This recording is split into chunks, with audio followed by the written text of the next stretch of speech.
Alrighty, good morning everyone. Dang it, I told myself I would link in the Discord before I start the stream, so we're now gonna go link in the Discords, because I, for some reason, cannot remember to do that before I start streaming. So, give me one quick second. Alright, let's go here.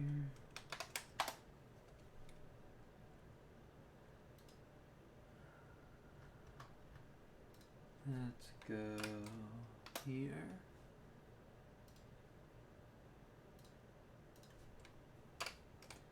And there. Okay, good. We're done. So again, good morning. We're going to be painting some more trog. Nice and easy like.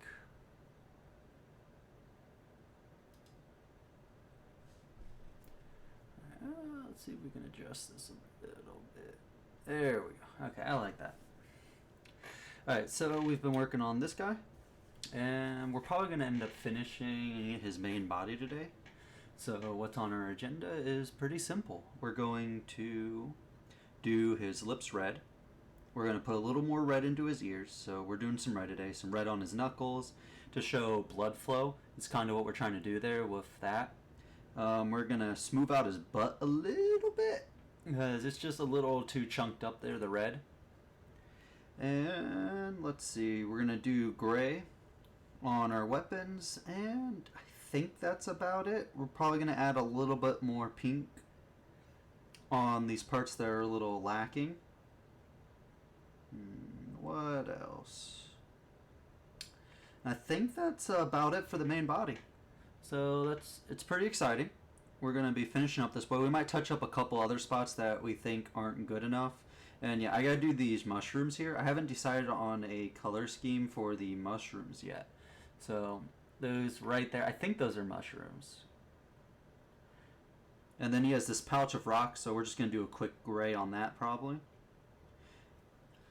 And I'll finish him for us. And here's our other boys to accompany him. And I said I would show you all how many trogs I actually have to paint. So here we go.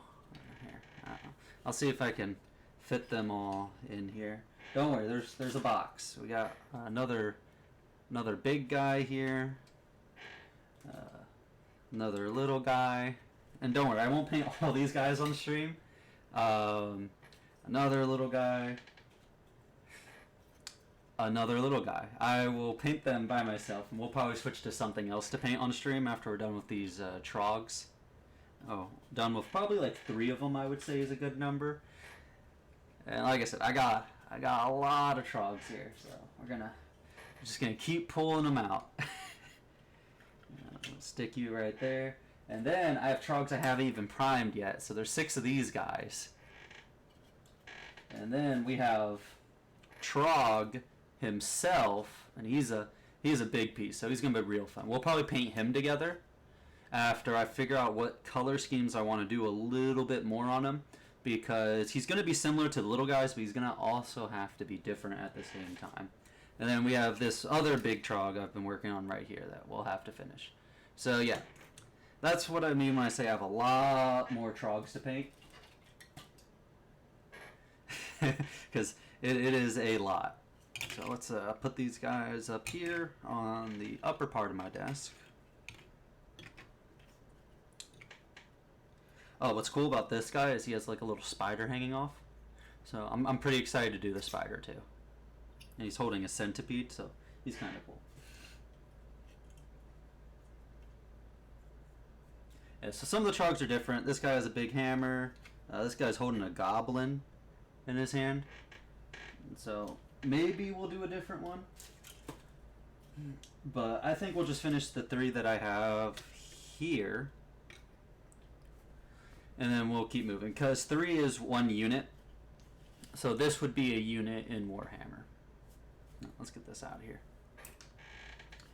And so that's more so why I was showing you, because every 3 is a unit. You can reinforce units, which give you a lot of boys, and so that's why I was showing you all that. But anyways, we have my paint palette. I'm slowly cleaning up more and more, but it's still very, very messy.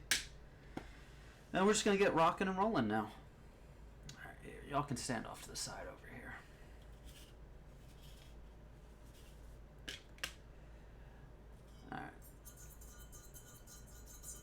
Alright.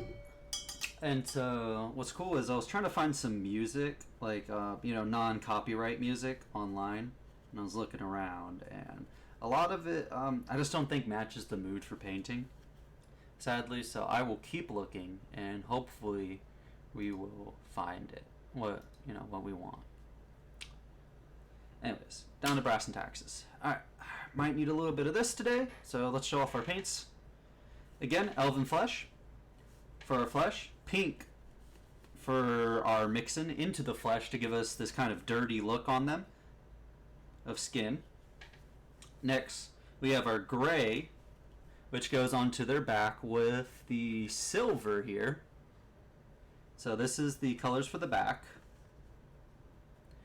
And then, where is it? I think I was using this one for the teeth. So this is our bone color. And then what else we got? So these are all the colors we've been using for the troggs, just for a quick update. So now we have white. So this is what we use. Hey, man. So this is what we use for basing for our darker colors. So we've been using white. It's kind of like a touch-in. I'm trying to fit all these in the camera, as you can see. So this green goes over the white because it's a very dark green. It's a sap. And then this brown also goes over the white because this is a very, very dark brown. It's burnt umber, but it looks like magnificent bark as long as you do the white first. And then where is it? I think we had one more color here. Oh yeah, and our last color is actually a mix of these two to make a mud. And so that mud, I'll try to show you on this guy. If you look at his arm right up here, that's our mud. And the reason why we're using the mud is because... Oh, it's way loud? Oh, no. Oh, I moved this closer to my face. Here, watch this. Is that better? I think it's because I moved it closer. And I think I'm talking louder. Because I was listening, because I cut these up into videos. I was listening to it, and I was way too quiet. But I guess I can always adjust that. Alright. And so this is our mud color here. And we use that to tie our gray into our flesh. Because we kind of want an in-between medium. And because these guys are like in the forest, maybe they're like hiding in the ground like a rock to where you can only see their back. And then they pop up. We like having that mud up there, because they were in the ground. So these are all our colors. And this is usually how models go. Is you find your color assortment here.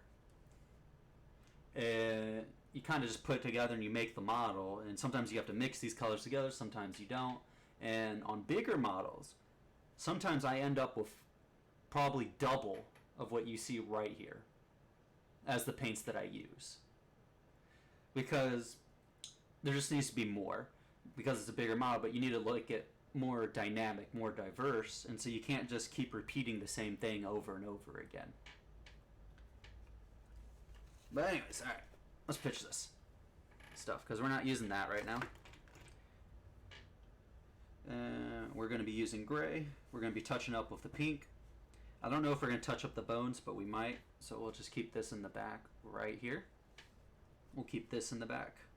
And let's start with our gray. I want to do the weapons. Alright. So gotta get the paint to the top so I don't accidentally squeeze out too much here. There we go.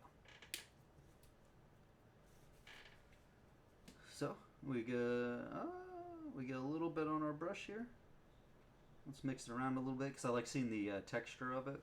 And then I do this to kind of see how it spreads, because sometimes I water it down, sometimes I don't. I just gotta see how it works first on our piece of paper towels here. By the way, I usually double layer my paper towels because I don't really care about the mat, so it's okay if it sinks over, but if we're painting on like any other type of surface wood or something you don't want to get paint on, usually double to triple layers what you want, or just a thicker paper that's harder for it to soak through. Because the paint will soak through kind of fast if you're not careful. Alright, so let's try this. Alright. So this is how I brace my hands. I just put them together kind of like in a heart shape because they help keep each other steady. And we just start going here. So like I said yesterday, I want to leave the tip a little shiny here. You know, kind of like he's carved out an iron rock. And he's going to use it to bash your head in. So, we're going to leave the tip a little shiny here, and we're going to look. How does this look? I kind of like this. We have our sparkle left, and we're getting a gray. So I don't think I need to water this down, because I want the weapons to be a bit different from the back. So at the back, I watered down our gray so we could see more of the sparkle, more of the silver. While this, I want this to be more stone. So it works with having our gray like this. So now we just start going.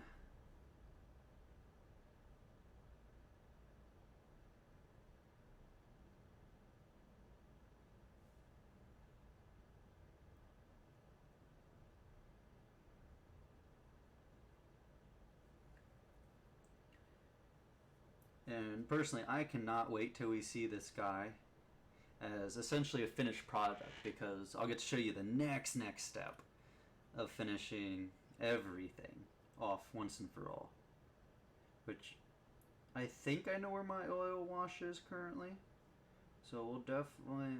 I'll go on an adventure to find that, but I don't know if we're going to oil wash them today. Because the thing about oil washing is you have to make sure all your paints are dry. So you gotta let them sit for a while, and then after you oil wash them, you can't paint it for like 24 hours. Because now you gotta let all that oil soak in. And the important thing about these oil washes is that it kind of blends everything together. So you can probably see how I've missed some spots here and there if we kind of look really close at this model, or not so close, like those ribs. And so the point of the oil wash is it brings it all together and it blends it for us, kind of what we were doing with our mud.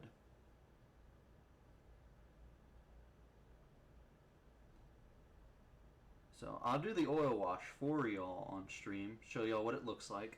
It's pretty basic though. You're kind of just slathering this man up is all you're doing. So I'm doing the under part of his weapon here. Maybe we can turn it like this so you can see better. It's just hard to see on these sides and me see at the same time.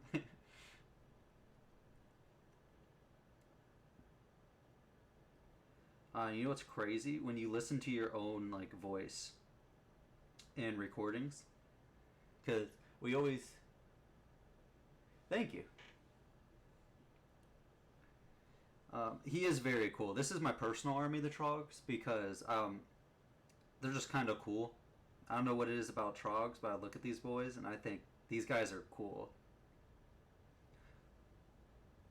Like, when in lore they're very dumb, they're very slow, they're not very smart. I'm like, these guys are awesome. They embody me perfectly. Oh, so this is the hard part right here. It's getting in between these ropes. So we just go nice and slow, because we don't want to paint anything else here.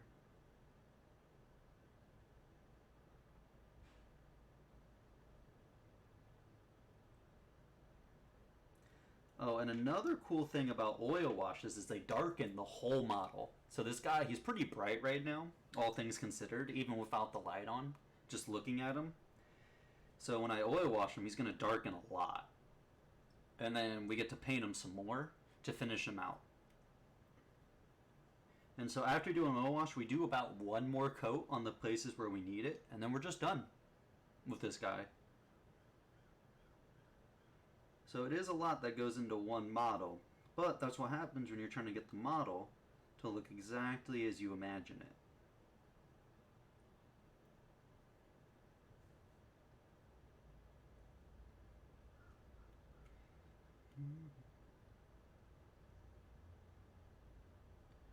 Ooh, ooh. I get so nervous painting close to these ropes because I don't want to do these ropes again, like ever again.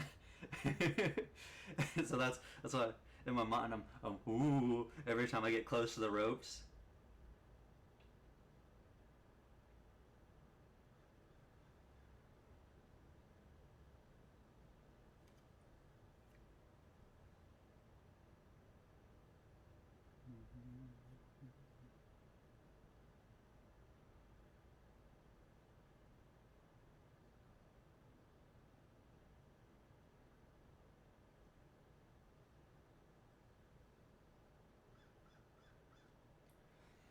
Oh, and so actually the craziest thing, I love how you say he looks cool, but the craziest thing is when I was looking at this guy as just the plain beginning plastic that I showed you, the gray plastic, I didn't imagine any of what we're looking at right now. I'm gonna grab their box today to show you what essentially GW says they should look like, and how most people make them kind of look similar to. And you're gonna be like, that's so different than what GW paints them as.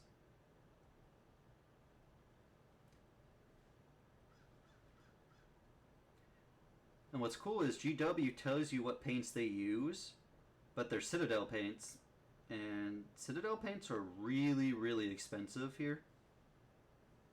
So we try not to use Citadel paints ever, if we can help it. We find any alternative out there to a Citadel paint. If they were cheaper, I would think about it, to be honest, because it would definitely make my life easier. Because their paints aren't bad. Unlike these cheaper paints, they just don't spread as good. They're not as good as sticking to models, things like that. That's why I have to do a little more process, like sealing and all these different things to make sure the model, just stays together. The Citadel paints are made for this. And like army paints and stuff like that, I just wish they were cheaper, is the only thing.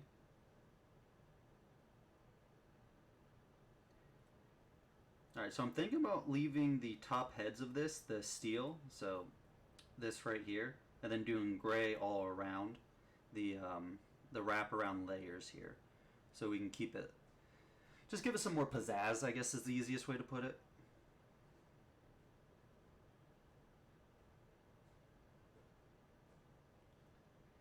Doing that, we'll have to be a little careful here to not paint the tops of the other ones where we're painting edges of these guys.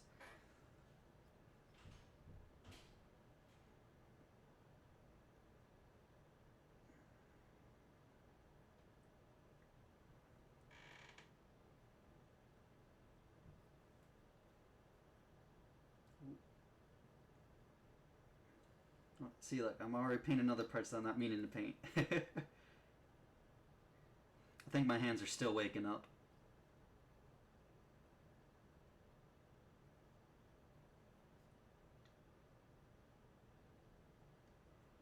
And yes, I mean my hands are waking up, not me. I've already been awake for a while, did some working out and all that fun stuff.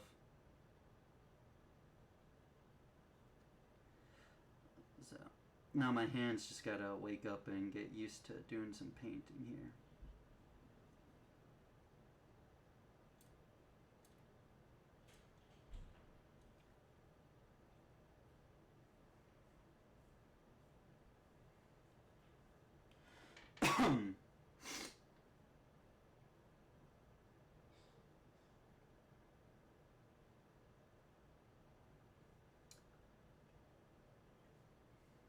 And so part of my streaming, I think I'm hoping to spread the joy of painting to other people too.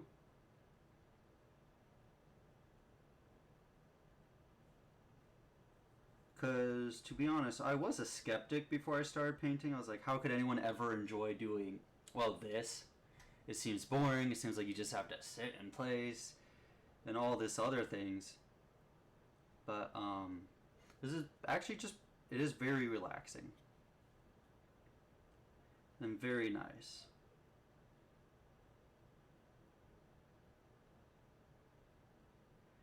And unless you're painting to like sell it or something like that, there's really just no time limit. You just go as fast or as slow as you want. which I think in itself is also fun.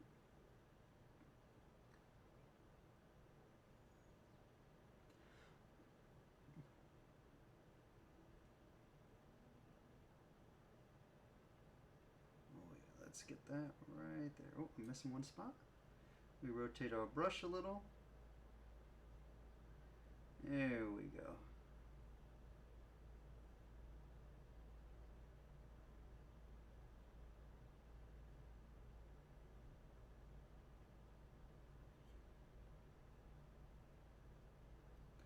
Ooh, let's get right in here.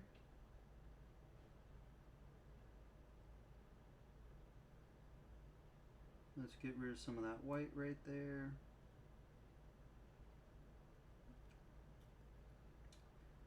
Okay, I kind of like how this is turning out.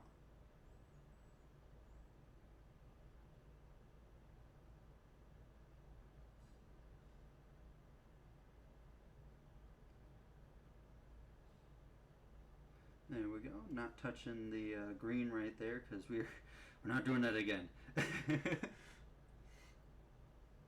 Because it's so stressful painting these tiny parts.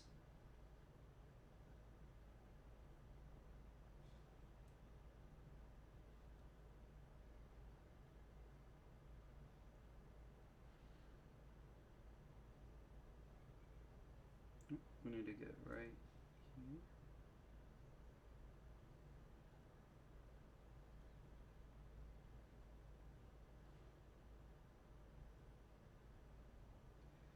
Get it a little bit right there. Okay. We gotta get a little close. See, what's funny is usually what's closer to me, I can see what's wrong first. So while I am looking at this back here, I rotate it and then I see this, and that's why I'm jumping around.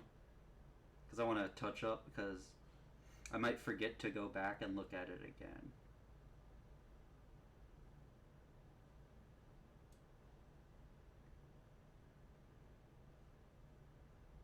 There we go. That's looking better.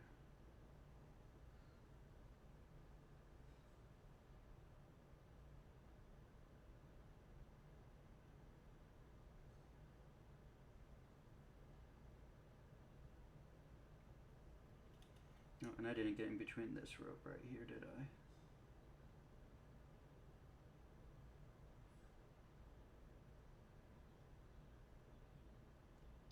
There we go.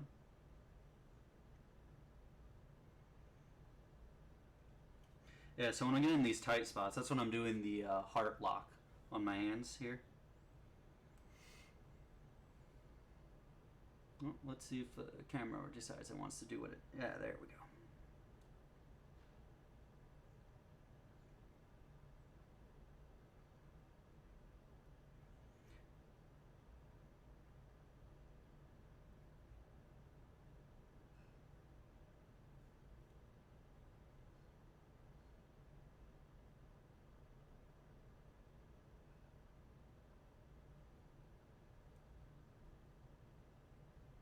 There we go, perfect. Okay, so we got that a little bit better. I'm happy with that now. Now we go back to looking at our rock here.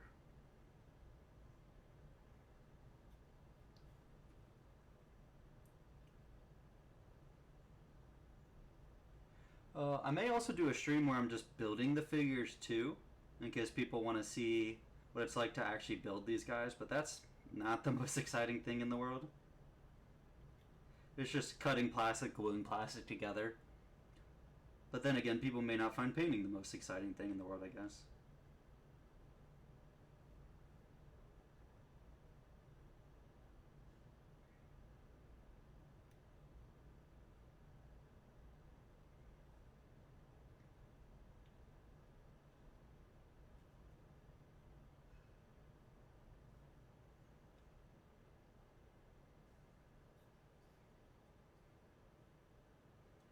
Alright, let's keep looking around here on our model, see if we can find... yeah, there's another place where I think we missed with even our silver. That's okay, because we can just get it with the gray now. It just gives us a little more dynamicness to how it all looks.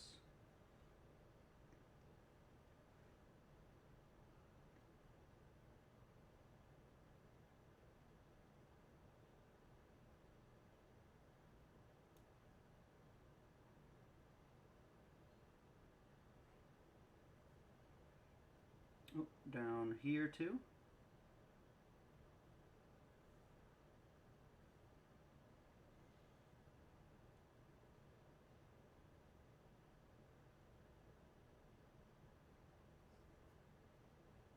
Right here.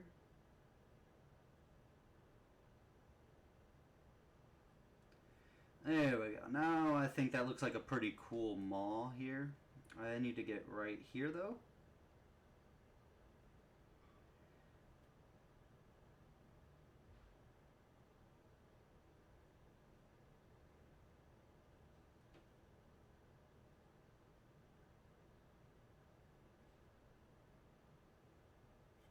We get right there. It says a lot of weird angles and edges to it. That's why I gotta keep rotating, because I'm probably gonna keep seeing stuff that I would miss otherwise here.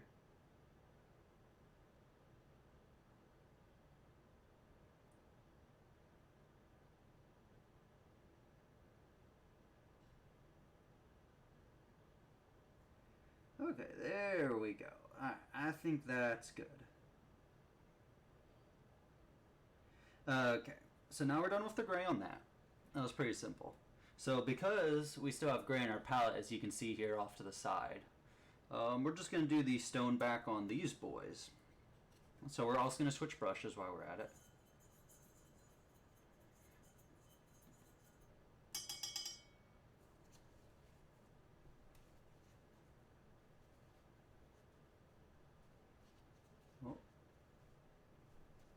So we got this brush cleaned. So we're actually switching to our bigger brush like we did for the silver yesterday. So we're shifting to this. Oh, here, actually, before I get ahead of myself, let me get a little water on my brush to put into our paint here. Because this is where we don't want it as thick. Almost did a whoopsie doodles.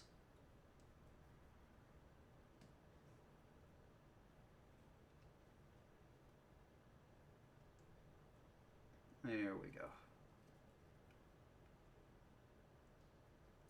And we just start going.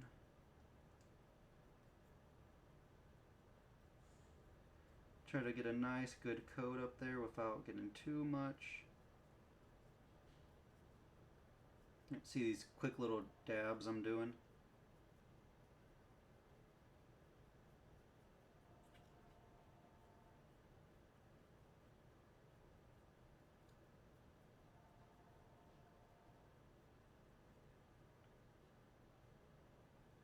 We can get right here.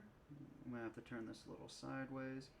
Now be careful when you do turn your brush sideways and start doing this, because you'll get what's called sprinkle, and you'll start getting paint in spots you do not want paint in on your model. So you gotta do it real light. We just make sure this is spread how we want it.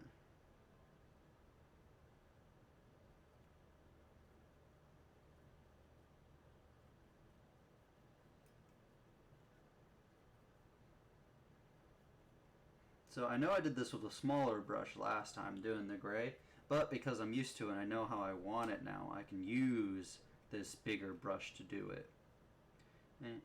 And kind of just streamline our painting here and get it done super fast. So when I do paint all those other guys I showed you, that, you know, however many that was, this is how I'm going to do it. With this bigger brush on these bigger parts, so I can get it done real fast. And look, it still looks good. It still looks pretty. I just had to be, just a little more careful. Is all. And the reason why I put all my paint on the paper towel here is because I think I got it a little too wet and I wanted to dry it out. And that's what paper towels do.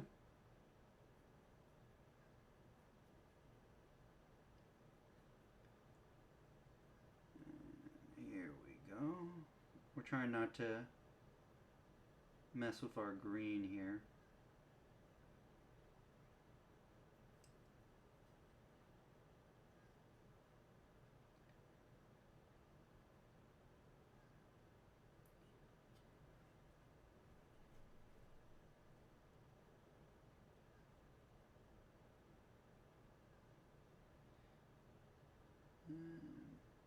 Ooh, alright. Yeah, that's looking pretty. We're about out of gray, so we're gonna switch on to the pink so we can touch up his arms and all that. And then we'll probably end up switching to a red after that.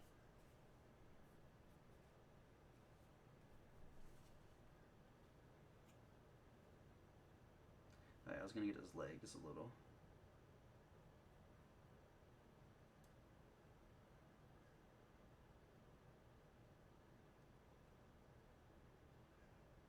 And of course I'm gonna have to go back with a smaller brush to get the parts that are harder to get with this big brush, because I just don't want to mess up other parts. And there you go. That's a really quick application on how to do the gray. Really fast, really easy. Alright, so we're done with the big brush for right now, because what we're about to do does not need big brush, because we're switching back to this mad lad here.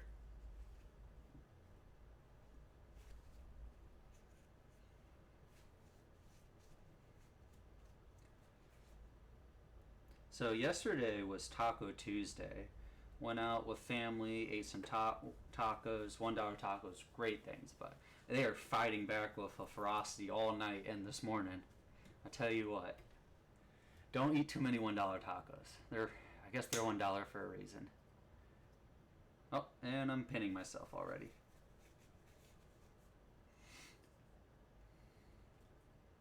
Alright, we're gonna put our pink up here. Oh wait, I need to do this first. There we go. Now, that's probably too much, but that's okay. Alright, let me get a little bit of water on my brush here. And let's start mixing it. There we go.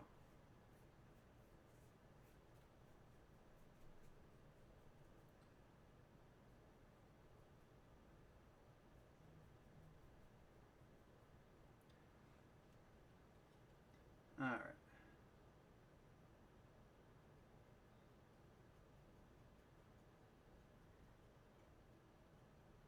So we just need to get some pink spread up here. That's what we're doing right now.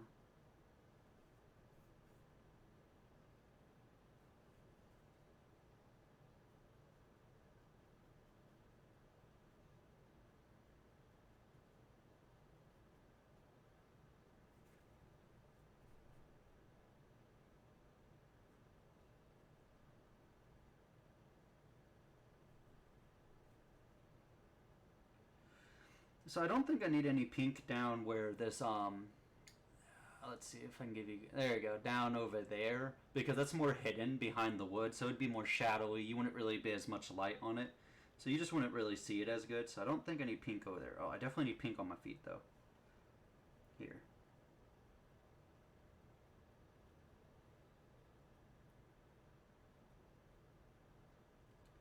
There we go. We need some on the heel now. Oh, yeah, and I said I was going to touch up back here behind the legs, too.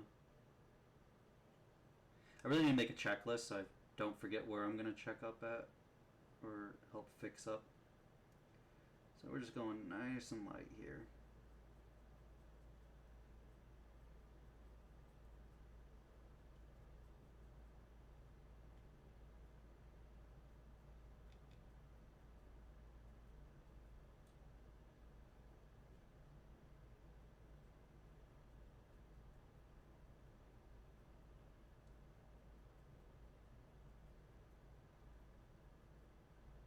Alright, now we gotta get the front of this foot.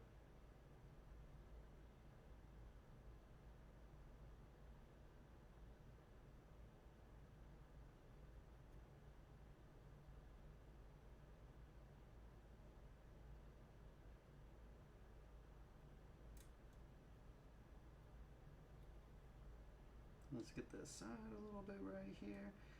Okay. There we go. Now our man is looking mighty, mighty fleshy. I used to hate saying the word flesh. Apparently, I decided the only way to get over it was to just paint a whole bunch of flesh color everywhere, with like no remorse.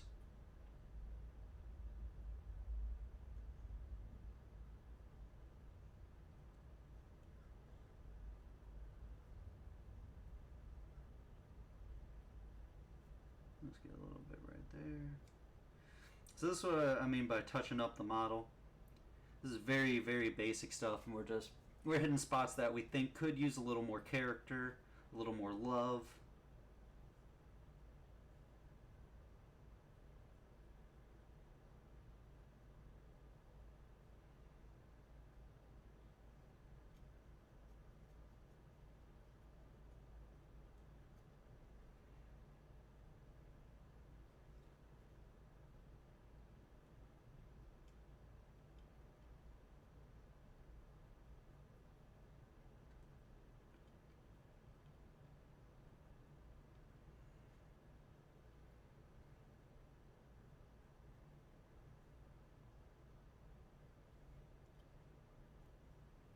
Alright, let's look at these lips real quick. I think we're going to do a little pink and then we're going to do a little red on them.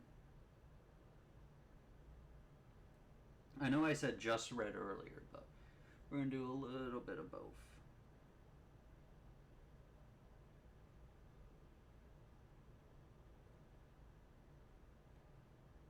So he's going to get to look pretty. We're going to put a little bit of lipstick on him.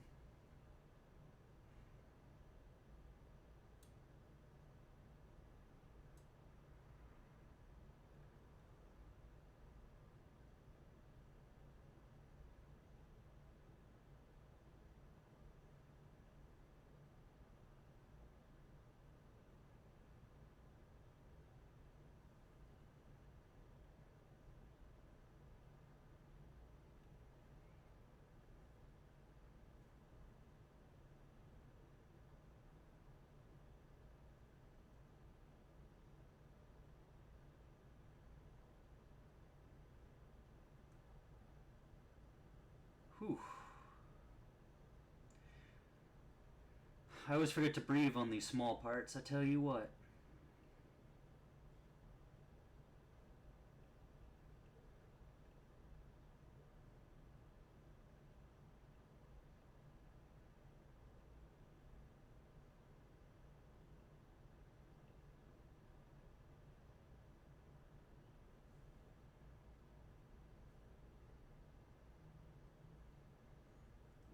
Scratching my eyeball. Give me a second.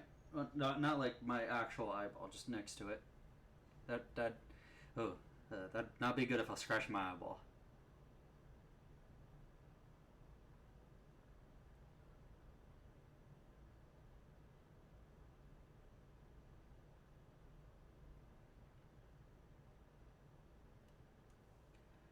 Okay, so I think we kind of have pink where I want the pink. Maybe on this back side right here, I want a little bit more.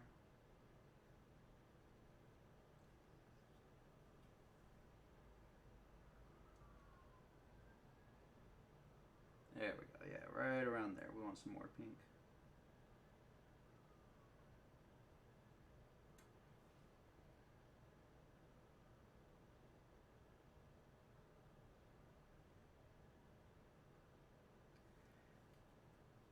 There we go. Look how pretty he looks. He got some lipstick on.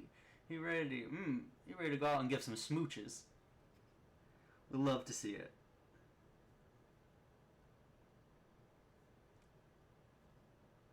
Alright. I'm trying to see if I need pink anywhere else. Maybe a little bit inside of here.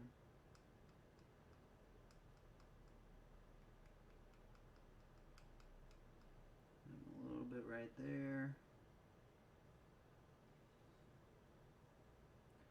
A little bit right over here.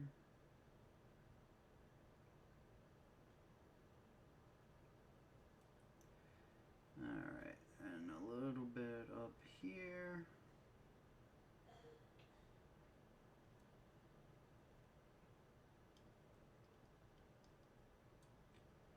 Okay, now that's looking pretty good. Alright, so we got our pink now. We've touched up a couple different spots. We'll probably have to touch them up again, but I think the oil wash should take care of some of these more spots that we're seeing here, like this.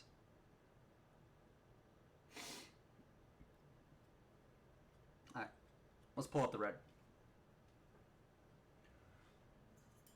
Because I don't think I have anyone else that needs pink on them right now.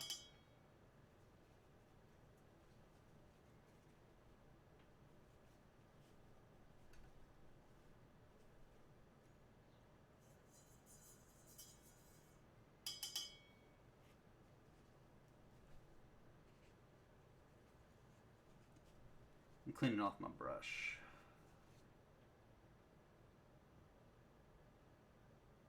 Okay. Alright, where's our red?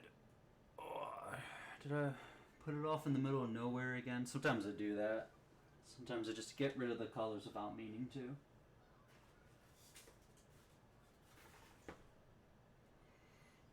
Because painting is a messy business when you're not organized. Things go everywhere. Is this my red? No, that is a magenta.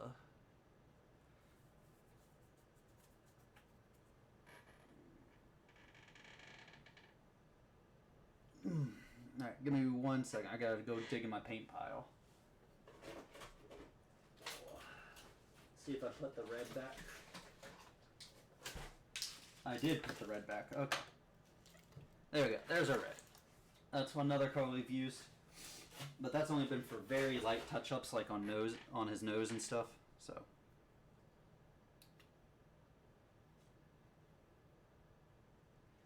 So again, we're going very light with this. There we go. We get a little droplet there. And we figure out how to screw that back on. Throw that up there.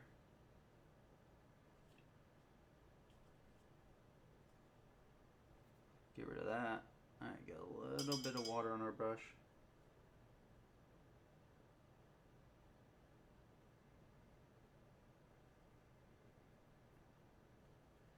Alright, so the problem with red is very easy to cover up other colors.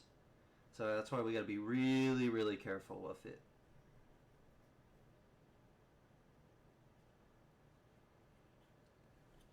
Alright, so we start with the lips.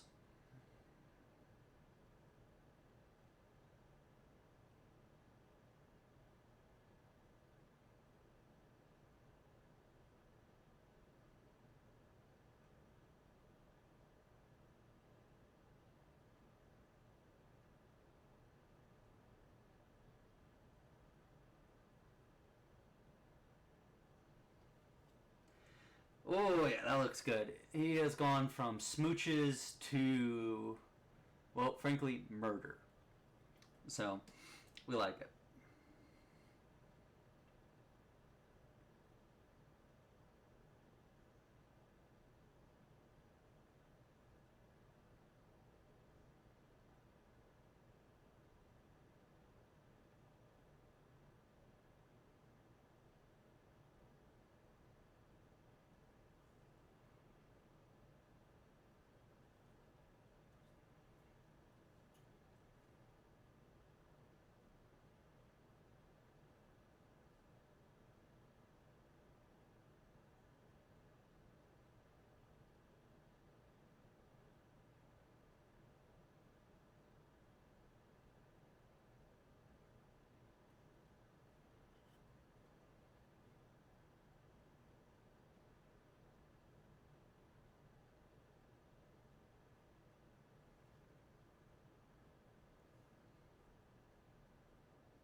Now what I'm doing here is I'm making his mouth a little bloody like he has been eating.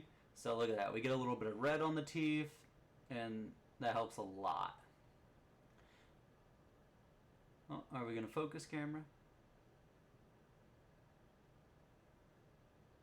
I think it's because my hands kind of shake, so it doesn't like focusing when I put stuff up to the camera.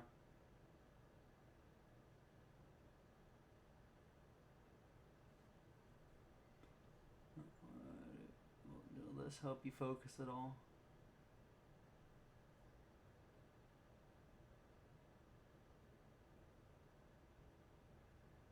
There we go. So look at that. Vicious, gory. We kind of like that. So we put a little red on his teeth, some red on his lips. This man looks like he's been eating. Alright. So now, I guess that's what works. We're going to put some red into his ears now, because we're trying to slow blood flow, and then we are going to put red onto these knuckles here. So we start with the ears, which this will not be the easiest thing in the world, but we just kind of start light, get kind of in there.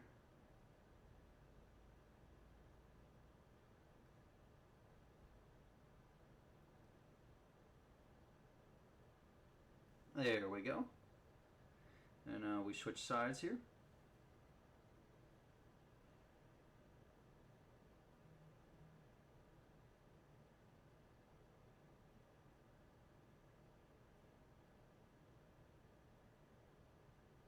There we go. And that's what I mean by we're touching this man up. We're whew. Sorry. Like I said, when I do those light parts, I start holding my breath because it's not easy when I do these little tiny parts and I'm trying to get it right. Alright, let's get this knuckle here. Dance with me. Alright, so we're getting this knuckle. We're being very, very gentle here.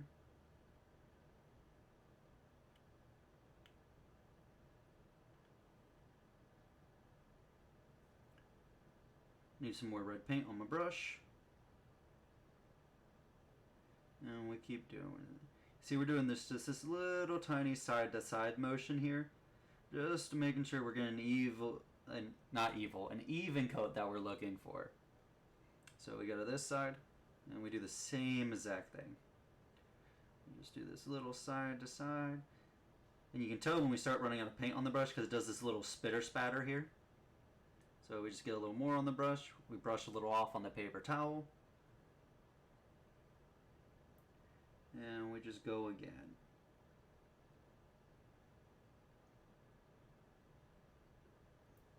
Ooh, I think my paint's drying out. Oh no. Oh, okay, I got some now. I got some on the brush now. Side to side. Now, I don't know if this is the same as like drawing with a pencil, but it kind of feels like what I'm doing sometimes.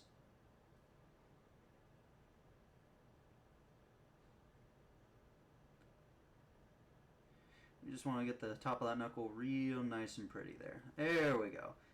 And so this is what I mean by adding minor details. It's not something that you may not notice far away, but when you look up closer at the model, you're going to be like, wow. Because we don't want it to stand out too much from far away. We want to be able to look at the model, kind of know what he is, and then as we get closer, see all these little details and all these nice little quirks that make him him. So this trog is about done now. Like I said, I gotta fix his booty. So we got the letter a little too crumped up there. I was meaning to mix it in. So we get to do something fun here. So first we gotta wash off our brush. And then we gotta get our alcohol. Not the drinking kind though. And we get a little bit of that on our brush and we use that to reactivate our paint. Like just ever so slightly enough to reactivate the paint. And once we do that to reactivate the paint and we start brushing over on that red, it'll have it spread out again without ruining the coats below it. So, here we go. Well, bam. Alright. So for this, what I normally end up doing here is, because I'm cautious, I'm going to put too much on the brush, I pour a little bit into my paint palette on kind of a clear spot.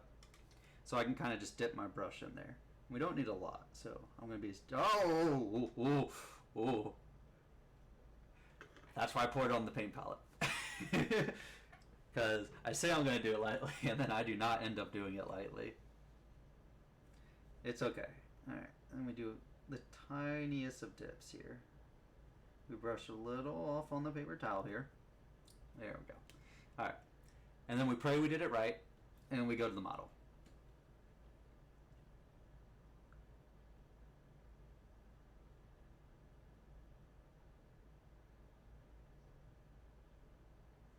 So usually use a heavier amount if you're actually trying to clean the model, like the paint off of it. But what we want to do is we just want to move our red around here.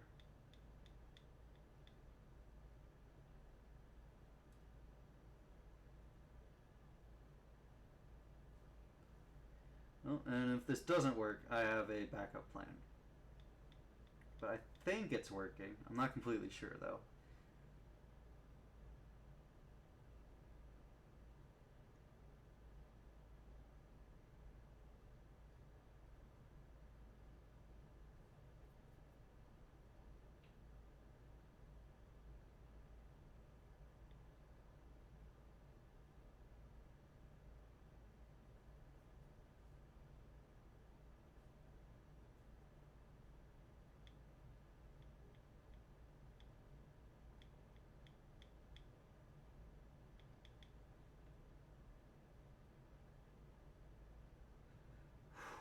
Alright, remember to breathe.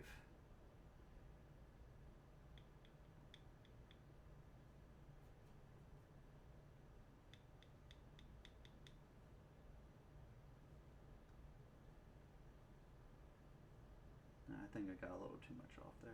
There we go.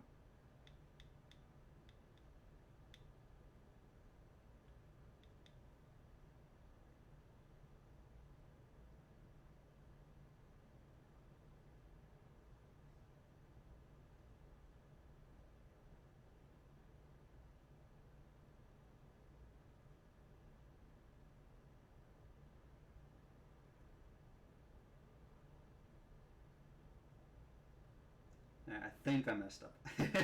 That's okay, because we can always just reapply paint. And that's the beautiful part about painting is it doesn't really matter how much you mess up. You can kind of just fix it. Yeah. So that was a suggestion my friend, my bestie for Resties gave me to do. And I'm just not perfect at executing it because I don't think I've ever done it before. So that's okay. We have a way to fix this. This is why we always have our other colors out that we've been using, because we can do some easy fixing here with a little bit of that. Make sure our brush is good and ready to go here.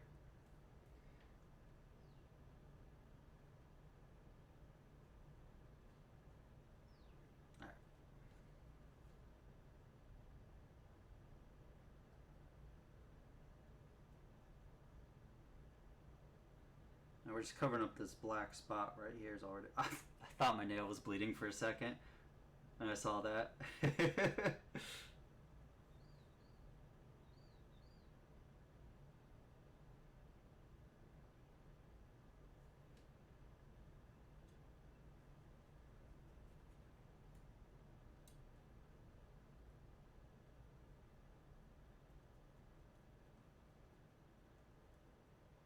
Alright, there we go. We fixed that.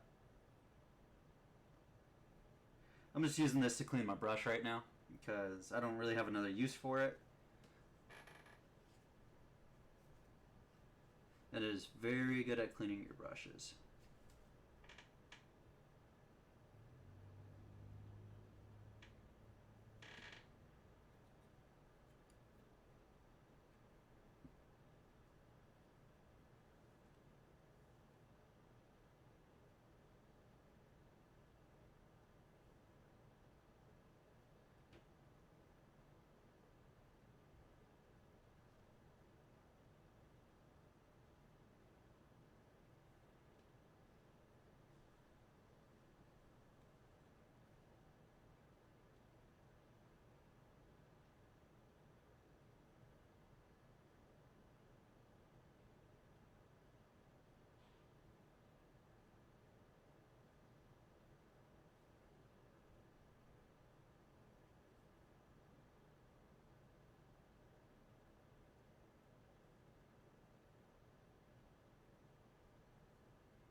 So I'm just using the last of my red paint here to kind of do what I was initially imagining here.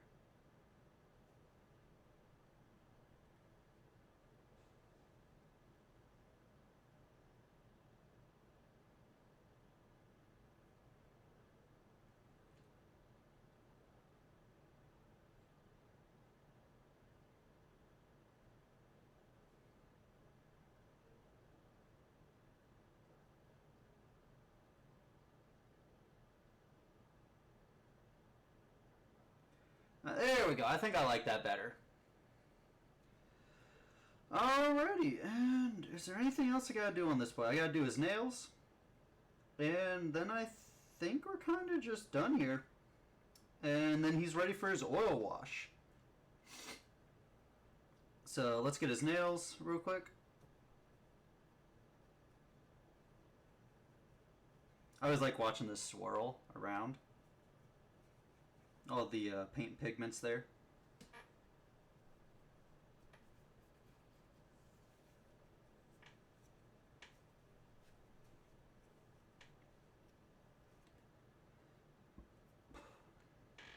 Alright, let's do our nails real quick. Down there. Oh, wait, we got it.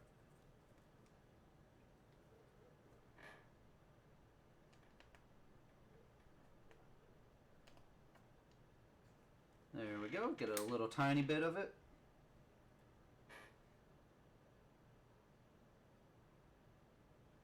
Alrighty. And we just go down here to his toesies.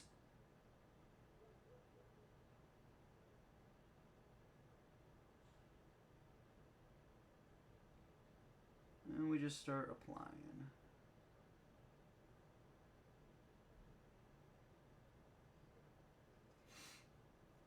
Let's get under the nail just a tiny, tiny bit. There you go.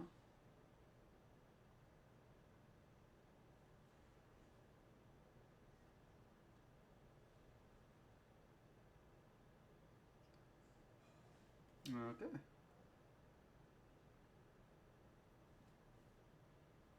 Oh, we got a little nail right there.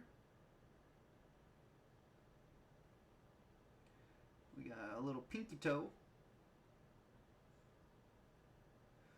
And I'll go back over these one more time after it dries a bit, just to make sure our paint is even. I almost went into that dot of paint. Alright. There we go. Now we go right here.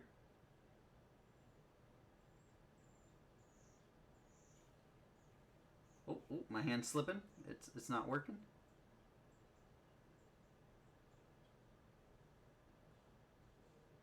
There we go. Get this little pinky toe. I guess this isn't the pinky toe. Get this little middle toe, and then we get this little pinky one after we get some more paint on our brush.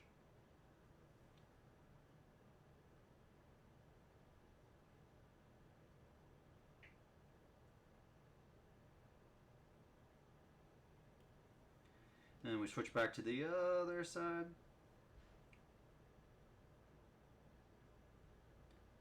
For our next coating here.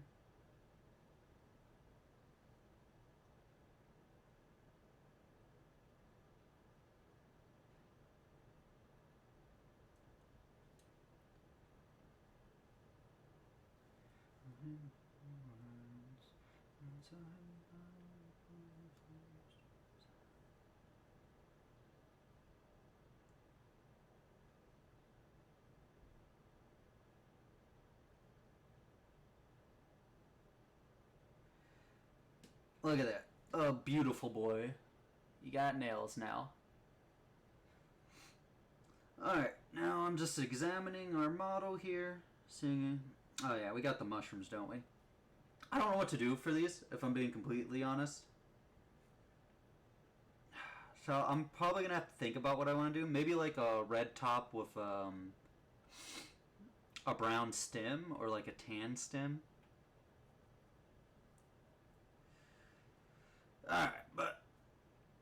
And let me put this brush right there real quick. Alright. So here we go, guys. Oh, who's calling me? Number I don't know. Alright. So here we go, guys. This is the model. And this is where our work, everything came up to. We took it slow. Sometimes we took it fast. But overall, I say it went well. And so about all these other small trogs are probably going to end up looking about the same as in terms of paints.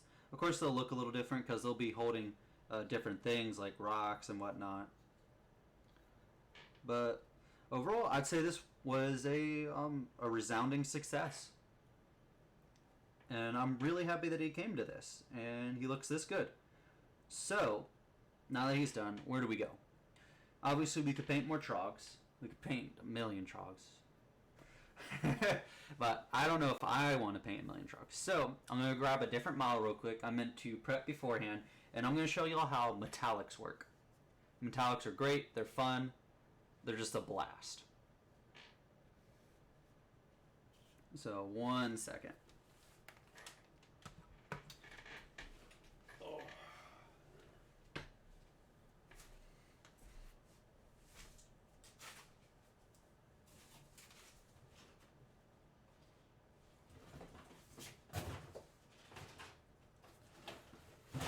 Those are trees. We're not doing trees.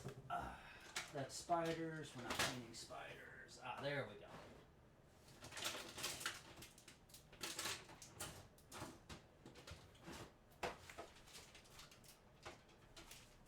Alrighty, I'm sitting back down. So, in my lap is the new models, but like I said, I wanted to show y'all what trogs actually look like by GW standards. So, this is the box that they normally come in. Oh, let's get that. There we go. So this is what trogs normally look like, how Warhammer imagines that we should do them, or just in lore how they look. It still has the plastic on it, because I need to build these guys. But so this is what they think it should look like. Except, I don't really like that look. Like, I think it's good, don't get me wrong, but it's not exactly what I'm looking for. And so I prefer this. It feels more natural, it feels more gritty, more dirty, and I like that. So, we'll put them to the side.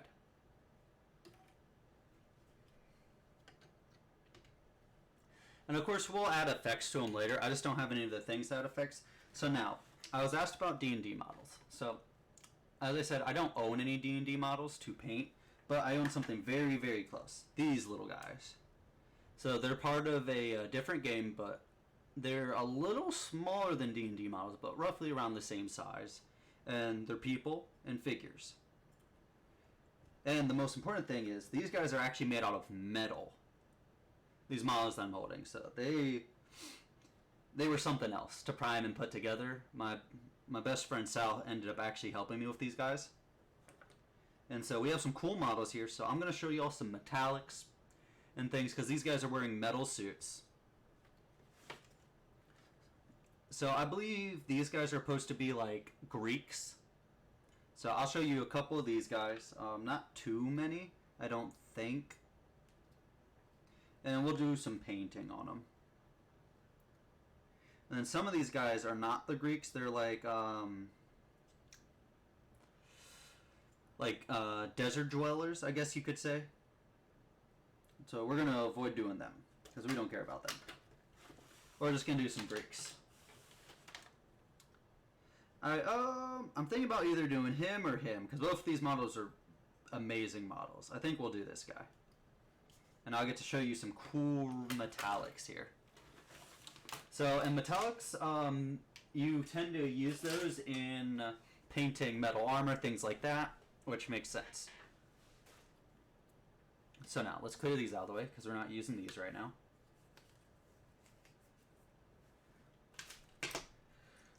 So I'm excited, because this is my first time actually painting one of these guys. So I actually prepared some paints in advance. So we have this blue metallic, which is very, very pretty. We have this lesser blue metallic, which is also very, very pretty. And then we got some nice other colors we're going to throw in there. Like, look at this. Oh, that's going to go beautiful with these other colors. And then, bam, our last metallic, which is another blue. So, as you can tell, we're doing a lot of blue. So, metallics, like I said before, usually dry brush them on. You've kind of seen a metallic from me already by the silver on the back of the trogs. So, now we're about to see some really, really beautiful metallics. So, let's fix our paint area real quick. Bam, fixed.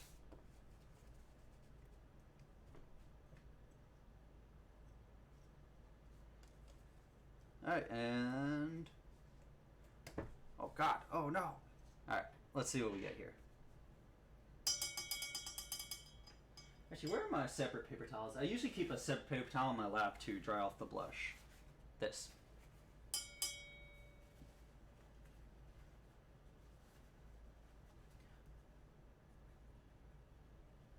Alright, just making sure my brush is super clean for these metallics. There you go. I think that's about as good as it's gonna get.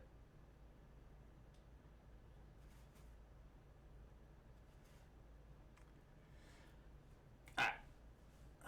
So first we gotta figure out what we're doing and, frankly, how we're doing it. So let's think here. So we know we want metallics. So our main body is probably going to be our darker blue here.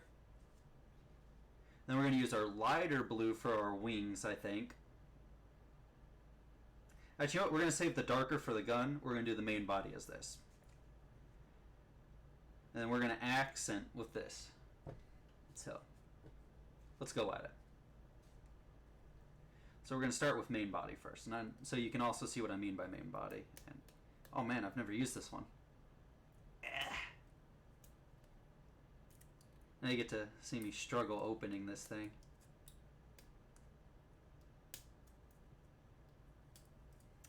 Oh. Yeah, I'm going to take this off screen so I can actually get a hold of it. There we go.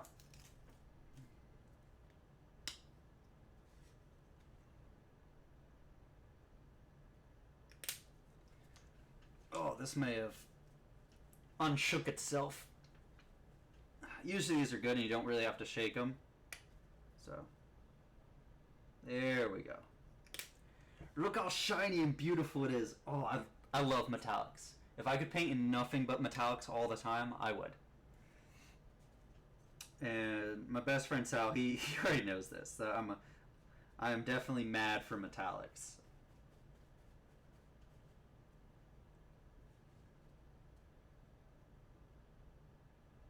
Alright, let's mix this around, make sure it's mixed with itself.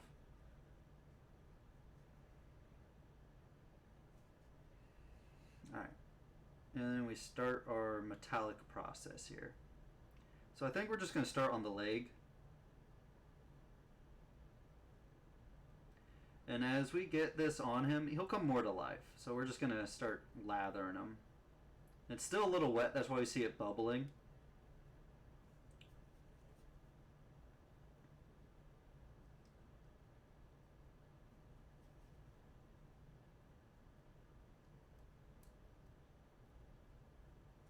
Ugh. Ooh, this paint may not be usable. It may have died over the time I've had it, because, like I said, I haven't opened it and I've owned it for a long time, so it may have murdered itself over time. Let's see here.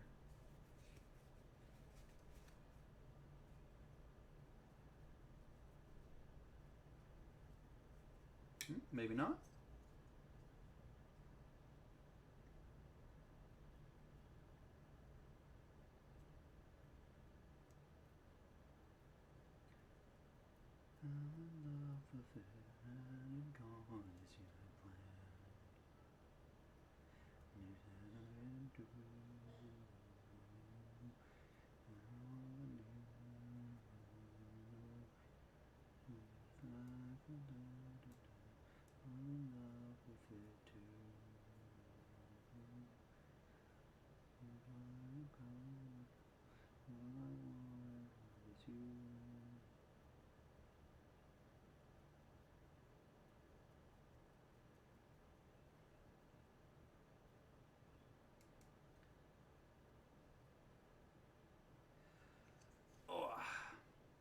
Boy. I'm going to be really sad if this paint decides it does not want to do what it's supposed to do. I'm going to have to unscrew it and look at its insides.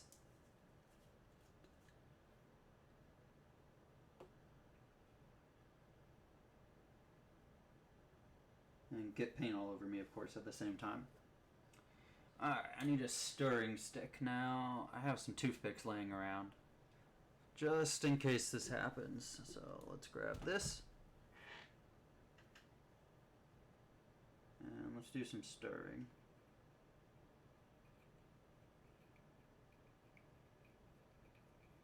So we're stirring. We're making sure this paint is going to do what I want it to do today.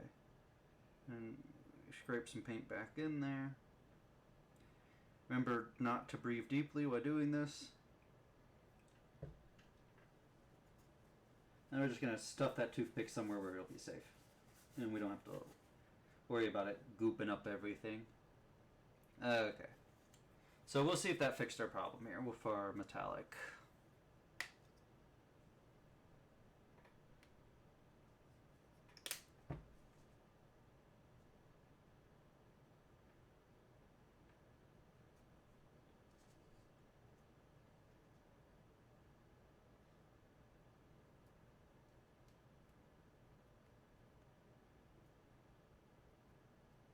Okay, I think that may have done the trick.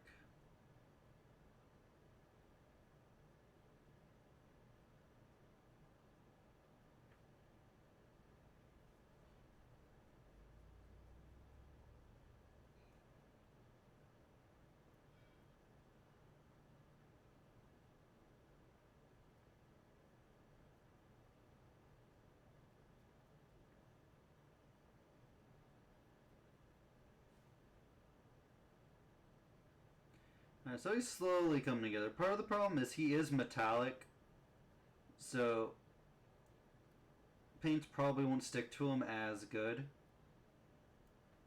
Maybe even after being primed because of how slick he is. But we're getting this blue metallic on him either way, even though he's fighting back against it. And we can see where the priming wasn't as good. You can kind of see his silverness.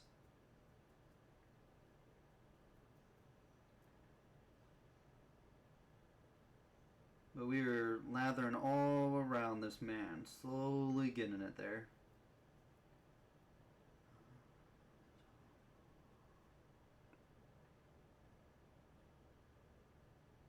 Alright, so this is kind of like a PC standing on there, so we don't need to get that right now. So this is like my base coating, this blue metallic, and don't worry, I'll add some more stuff. So that's why we're trying to get this done real fast on this guy.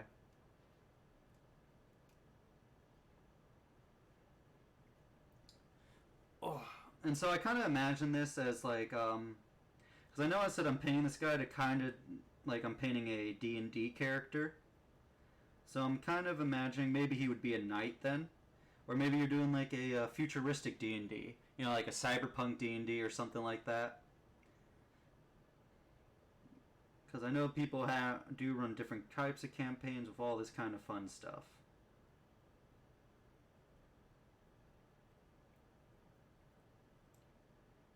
So I guess maybe, maybe like a cop or something is what this guy could be in.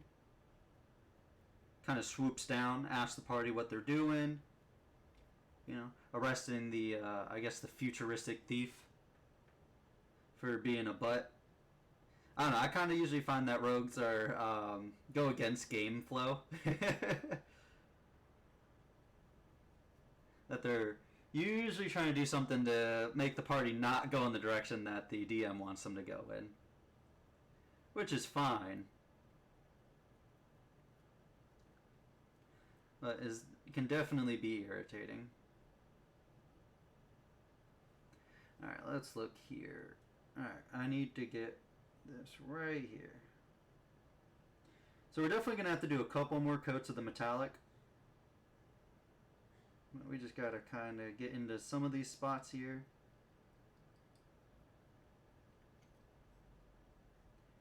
Now for this coat, we're going to add some light blue onto the wings here, and then we're going to do our purple on this bottom part here.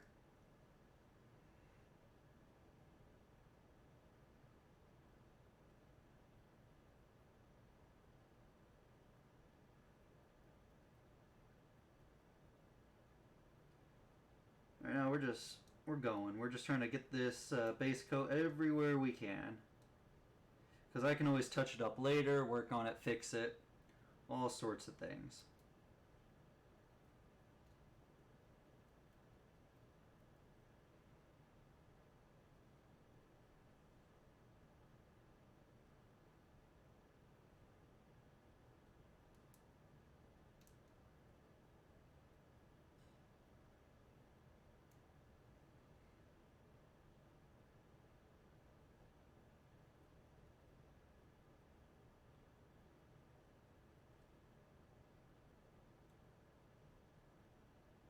We're just making sure we get every part, every nook and cranny here.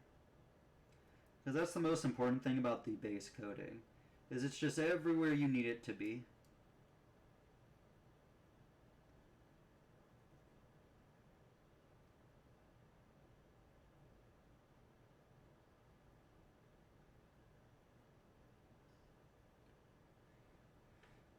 So I find the hardest thing about painting smaller D&D figures is doing the face, because when they have a face, it's printed really small. It's small plastic, and the hardest part for me is just getting that face to, how should I say it, look like a face by the end. And I think I have the perfect model to emphasize what I mean here, sitting on my desk, that I can show y'all.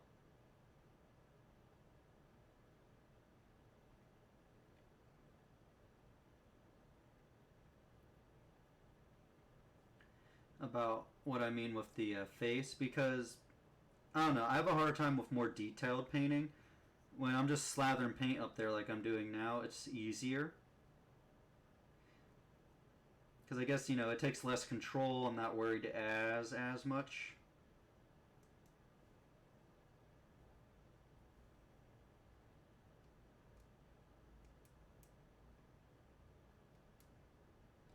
And we can see this base coating is looking very, very nice. It's a lot easier to tell what's going on here with everything. And frankly, where we're trying to aim with different colors.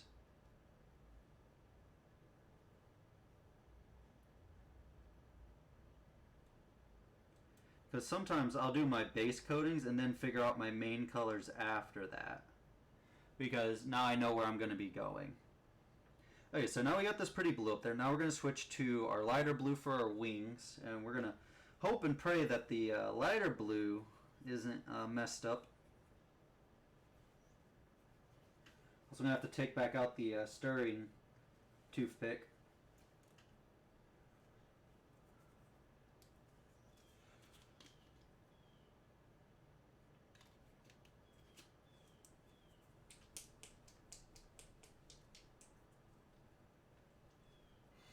Alright. Let's see how this looks. Okay, that looks good.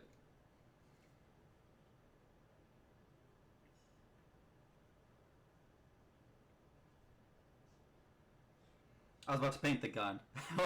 Even though I already said what was going where.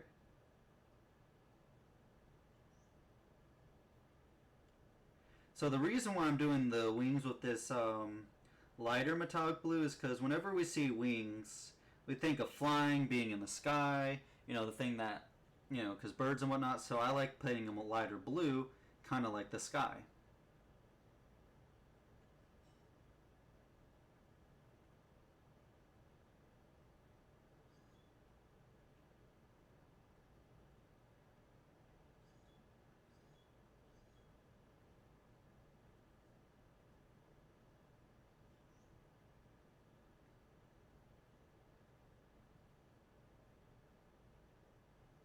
So I know this looks like kind of like a silver right now. But you can kind of see how it's bluish, and when we do another coat of this, we'll really see it's blue.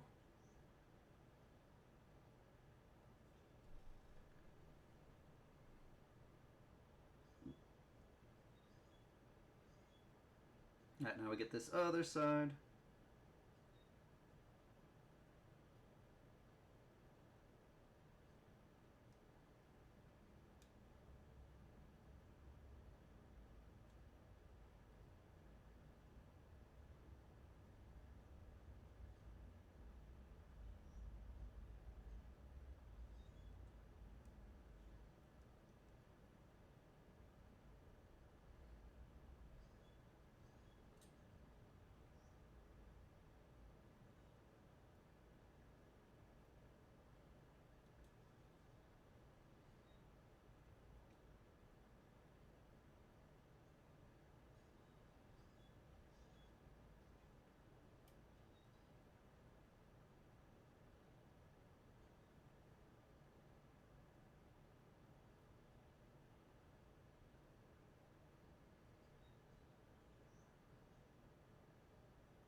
Alright, so we're starting to see the difference here. And he's mighty shiny. Oh man, I just love the models when they're shiny. And now I'm also going to do his feet with this blue, to kind of emphasize that he is in the sky, that he is flying around.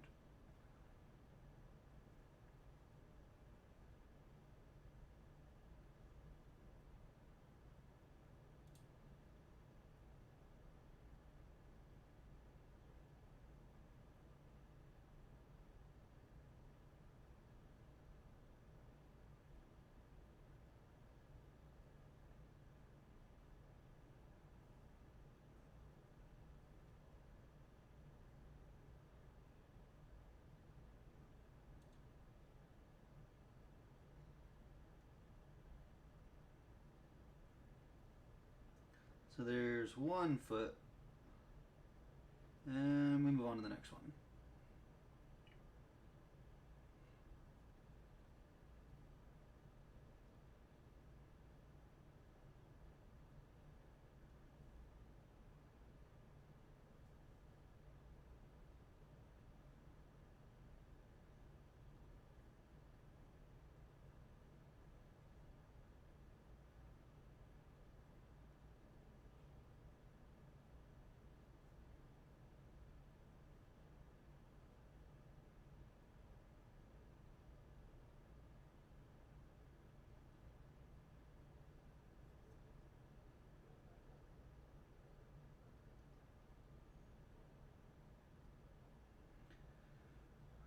Alrighty, so we're starting to see the contrast here, but it's very light because, like I said, these are our base coatings. This is the beginning. But we can already see them starting to come together. And so we're just going to reinforce our wing base coating.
Now, right now, this model is very, very bright. And so, I'm bringing everything up, and then I'm going to actually bring it all back down. Alright, so now we're done with the wings, we're done with the shoes, we're done with the main body here.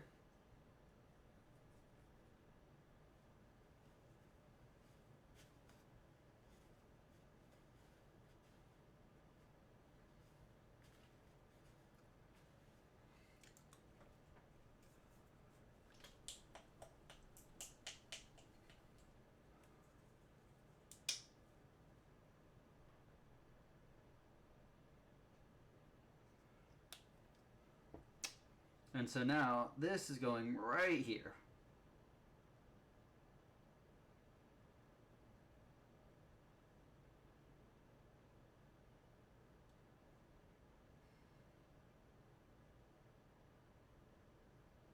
Nope, I'm already messing up.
So there we go.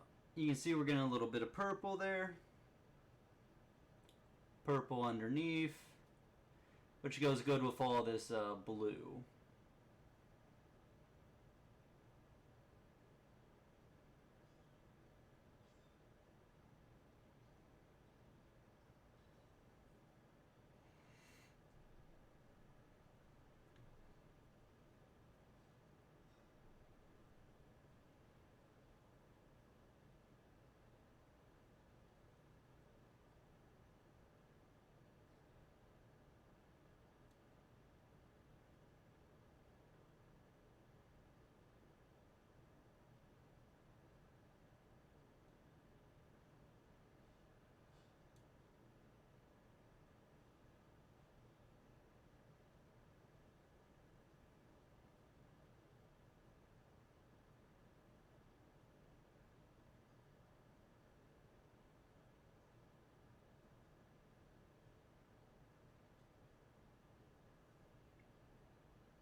There we go. Now we got purple on the edges here.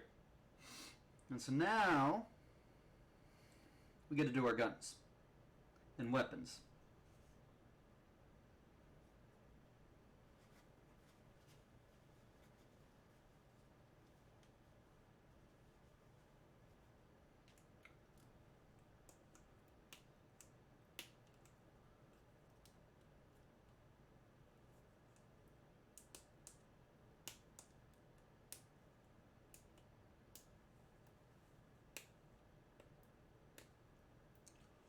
Sorry, just opening it up.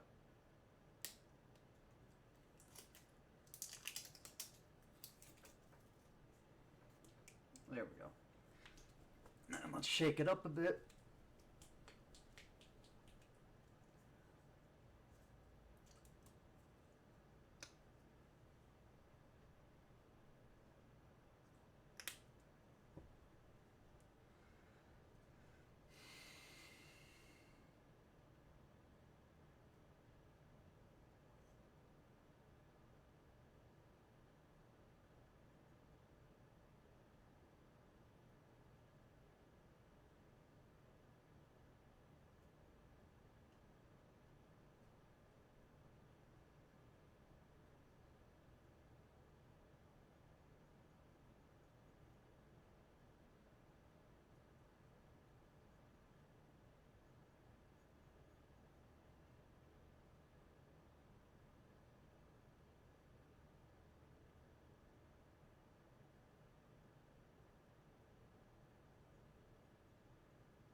Okay. So the gun doesn't look too different from the body armor, but it is darker, which is what we're shooting for.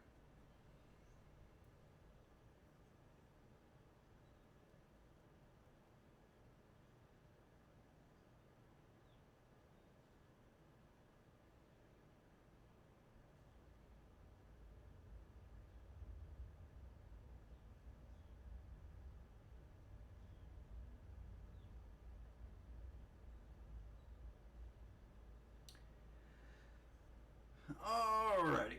And so, typically, if I was using a figure for myself, not doing it for somebody else, this is probably what I would do for a D&D figure. Now, I know it's really basic. I know there's only 3 colors on it, but I think it still looks nice enough. Because to me, D&D is more about the imagination part, the storytelling part, rather than seeing a model on a table.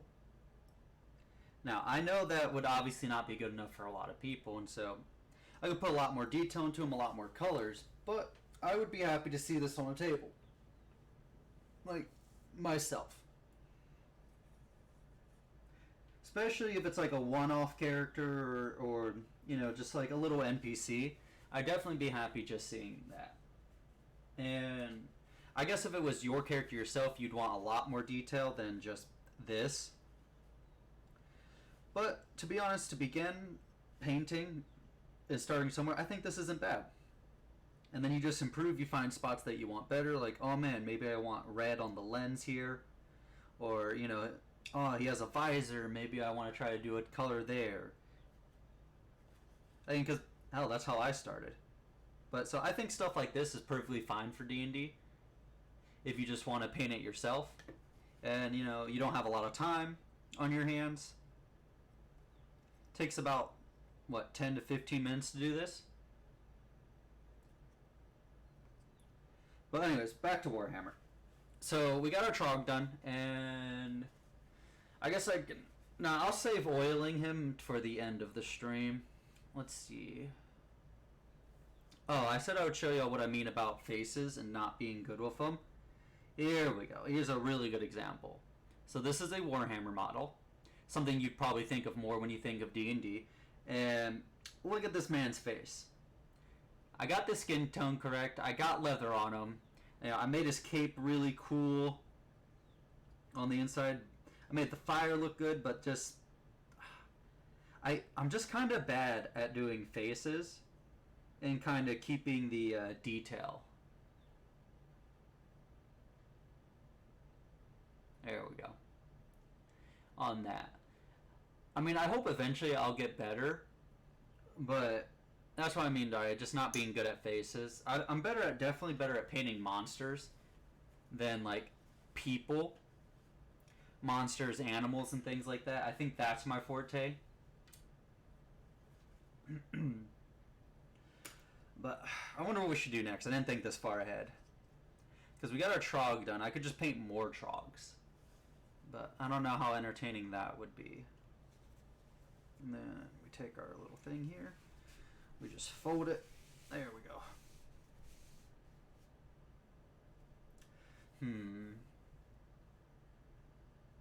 I could start a new model. I don't feel like painting these little guys right now. That's part of the problem. I could start Trogg himself. So here's Trogg. So I know what it looks like. Oh my god, he's ripping off his base, but it's okay because he's made to be taken off his base. Because I'm actually going to add stuff to his base. And I don't think I glued him on too good. I only put him on his base to go play with him. That's about it, because I kind of need his base to play with him. Ooh, maybe I glued him up there too good this time. Alright, there's that foot. You just gotta go slow with it. His fist never liked staying, so I had to do a lot on his fist, I think. And now his fist definitely does not want to move.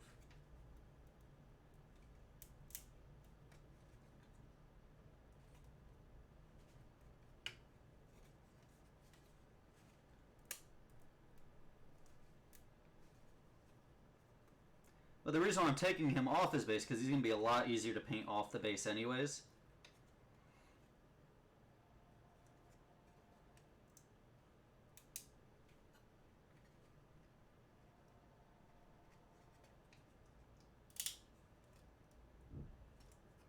Oh, we're almost there. Almost. Alright, I might have to pull out my X-Acto knife.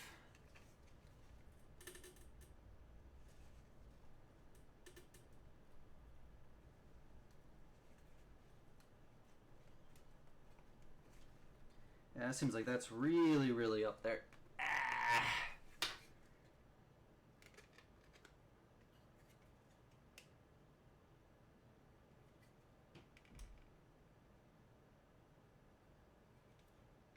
Alright.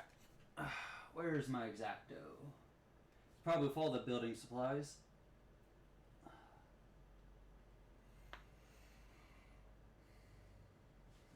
Oh,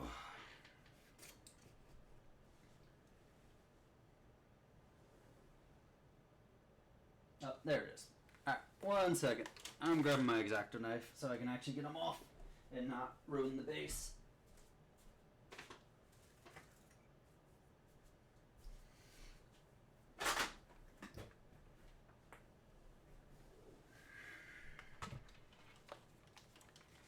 Alright.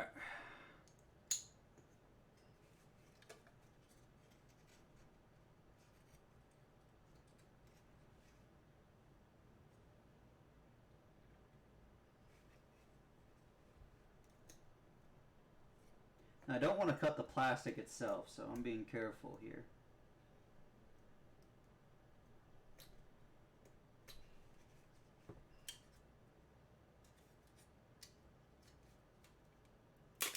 There we go. Yeah, see? All that's glue. And I'll end up filing and cleaning this up before I put him back on the base anyways. But there we go. Now we can paint this man. And not worry about his base. I'm also going to add extra stuff to his base, like a rock for him to stand, like, kind of sit on, and all that. So that's why I keep detaching him from his base. So I have a couple options here with Trogg. I can do him like the little guys, except he doesn't have rocks on his back. He kind of has this waygate. So I could probably still do the waygate with the stone, still do all these vines green. Maybe still even do this part green. Doesn't seem bad. Do his antlers with this bone color. Do his teeth the same color. That'd probably be fine. The only problem is just doing the overall skin. Because he has a lot more skin and a lot more detail on his skin. So it's a little harder for me to figure out the color. But I think I'm just going to tackle it and start going at it. With the colors we were using. Goodbye, metallics. I do not need you.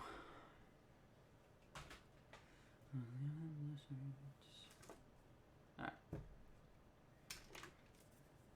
So now, we're back to this.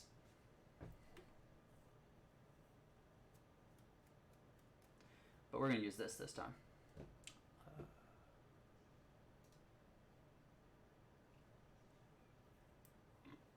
Alright, this is going to take a lot. So we're just going to set him down on his side. Actually, I mean, I could do his antlers and stuff first, but I kind of just want to see the skin, because that's the part I'm most curious about. I kind of just want to get it out of the way.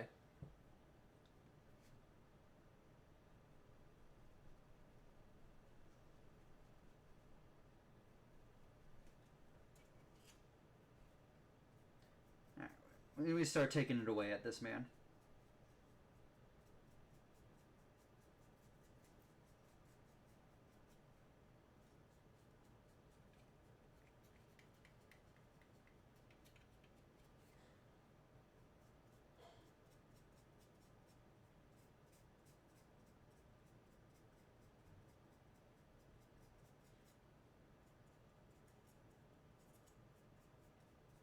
So the reason why I'm using the big brush here is because we got a lot of skin cover.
we get some more.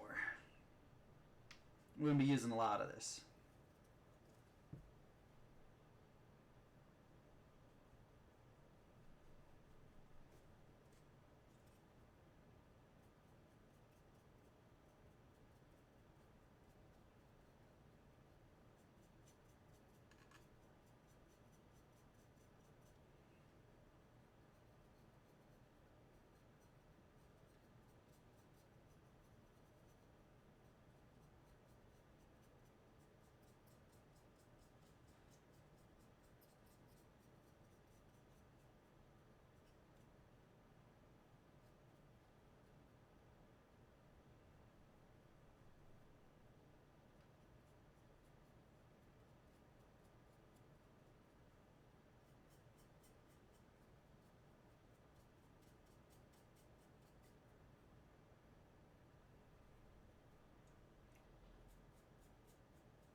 Oh, gotta get under here.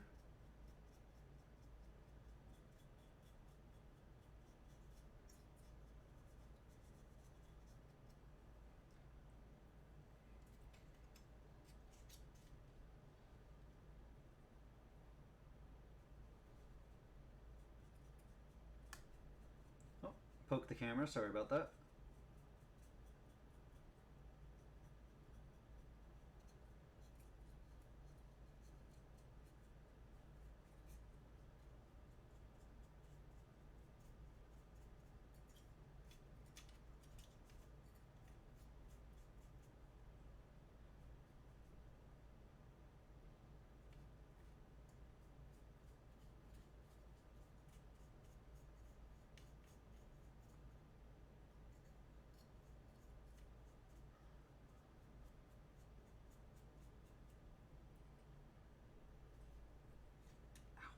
He's so spiky. So it's hard placing my hands because I feel like I keep getting stabbed.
branches isn't looking too bad, so I may be headed in the right direction.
Trying to get in between his toes here.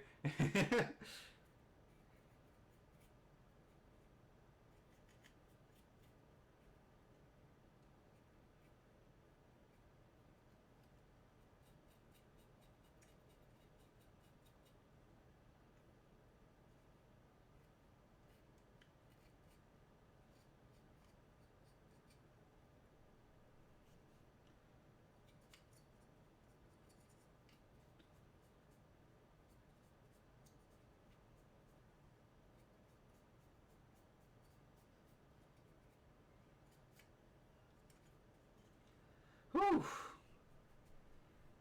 We're almost done with this here. Oh no, never mind.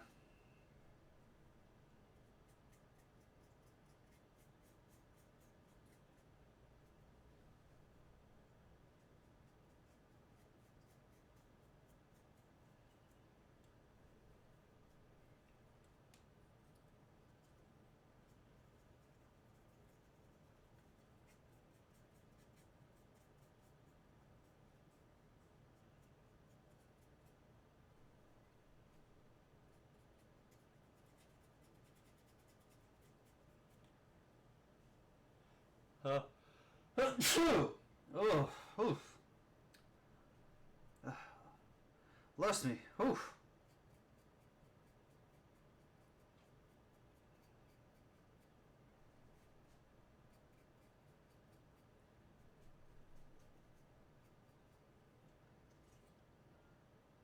Alright, I need to switch to a smaller brush so I can get his face.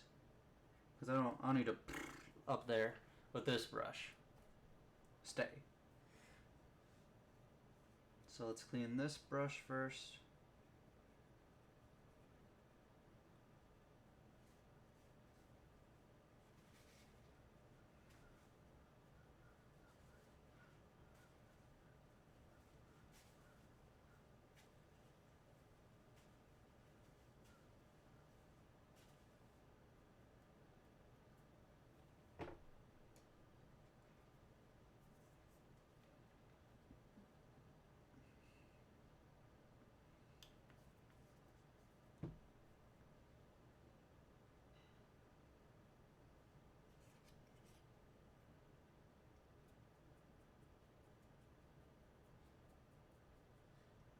And let's get up in that nostril there.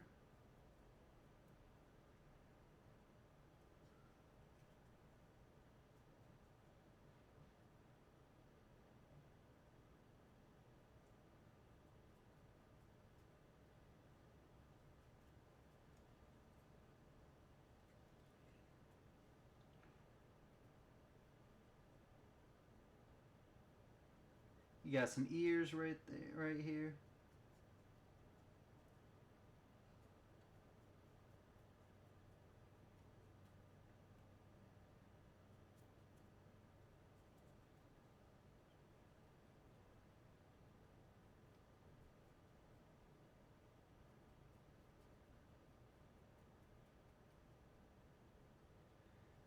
Oh, we're gonna need some more paint.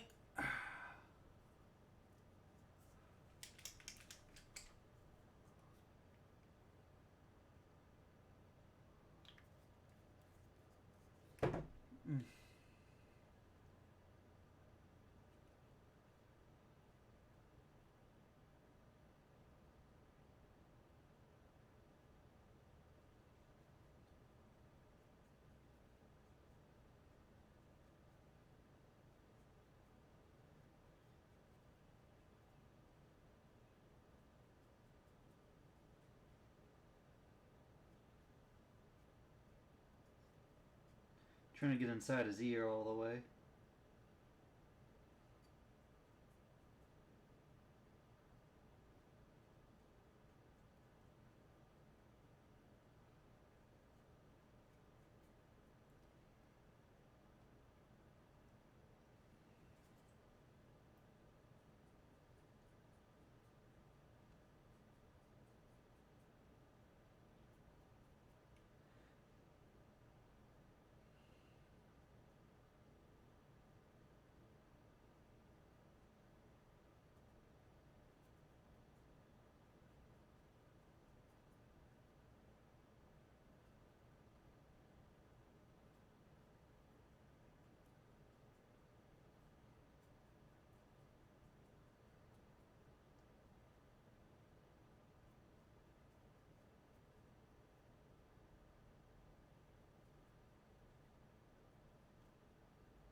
Okay, okay. I think he's looking all right. Here, oh, I got so much more skin I missed. Let's throw that brush right there. Let's grab this back out.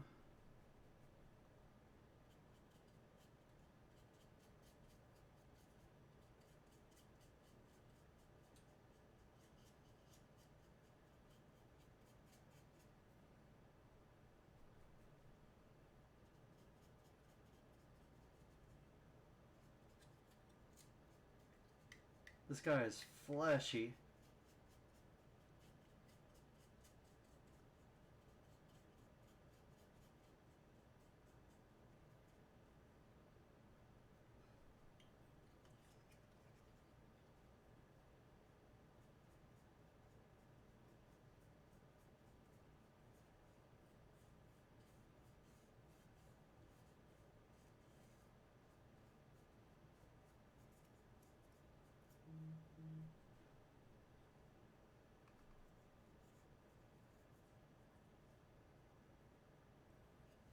Ooh, let's get right here.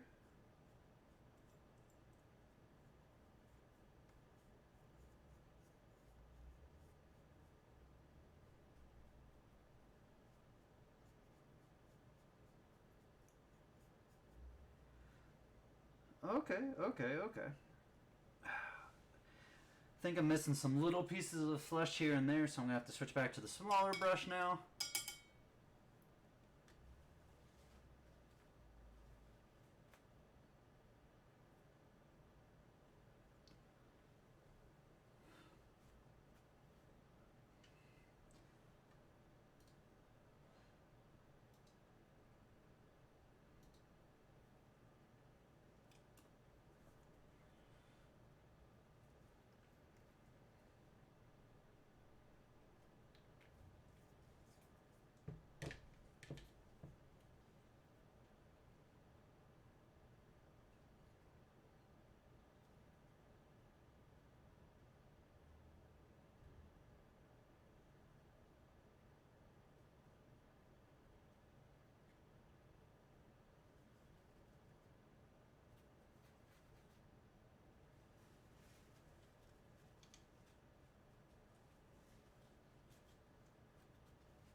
Did my paint on mix? Why is it so watery?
There we go. It's being a little difficult there.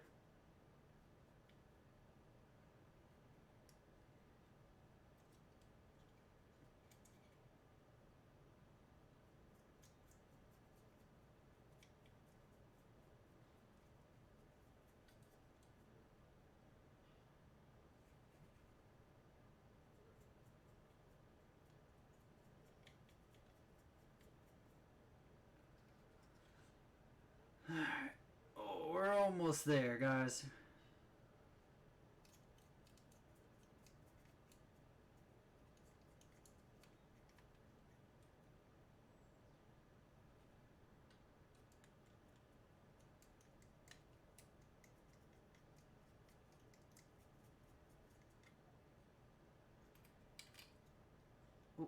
Oh, my thumb.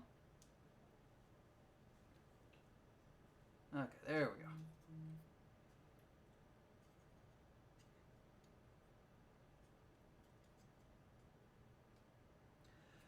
Okay, so I think we got all that done. So now we get to go on to the next part, which will also be fun. We're doing some antlers. Alright, we're going to be a lot more delicate with the antlers, because we got to let that body dry, so I can't move on to the pink just yet.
Let's be a little more careful right there.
Getting these antler tips is not the worst thing in the world, luckily, because they're pretty spaced out. They're not really two together, so while they are small, they're not terrible to paint, which is pretty nice.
No, that's not antler.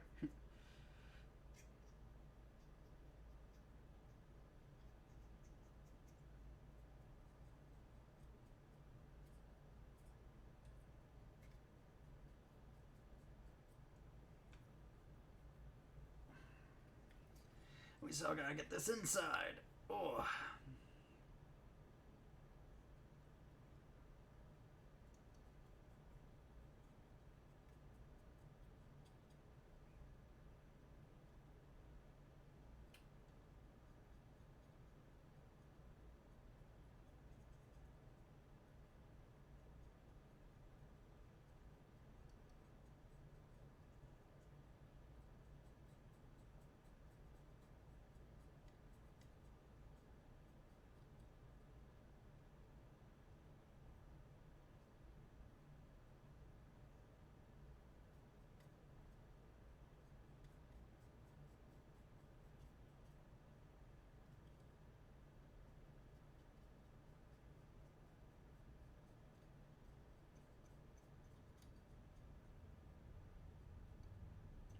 There's some weird angles though because of the curves.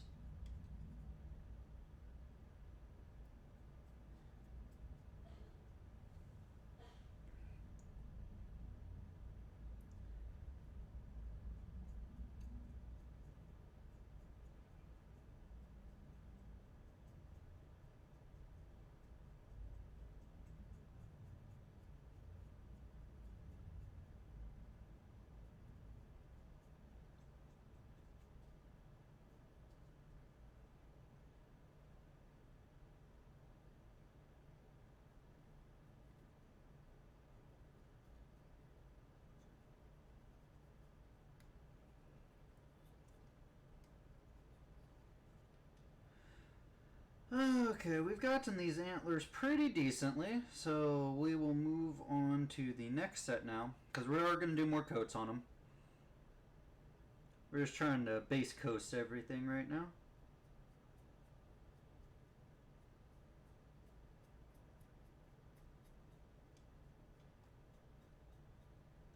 Oh, sorry, putting my brush in the camera again.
Ooh.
Alright, so we got our base coating on our antlers now. Oh. Alright, now we can probably add our pink to our flesh. Or I don't know if we should just keep him with the flesh color he currently has, or if I should add the pink to it. This is what I'm debating in my head. But I'm probably going to add the pink to it. Sorry, I'm just stretching a lot. Gotta be really still when I'm painting.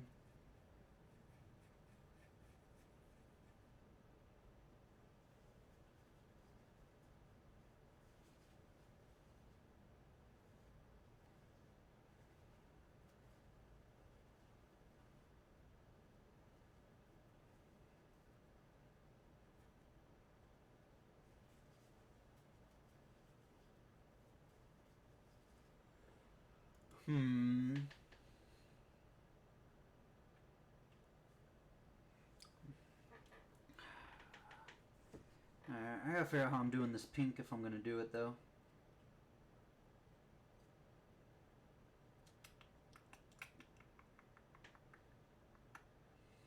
I'm gonna hold off on the pink. I'm just gonna paint other parts. So I'm gonna do white on the parts that are gonna be brown and green now. Because I'm not completely sure how I'm doing the skin yet.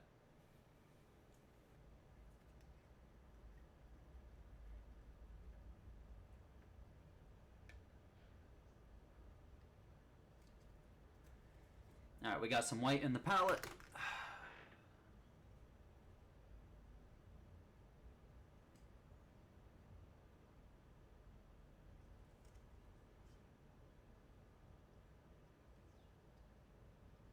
So all this is vegetation hanging off of his antlers, so we gotta do this white, because next we are gonna do it green.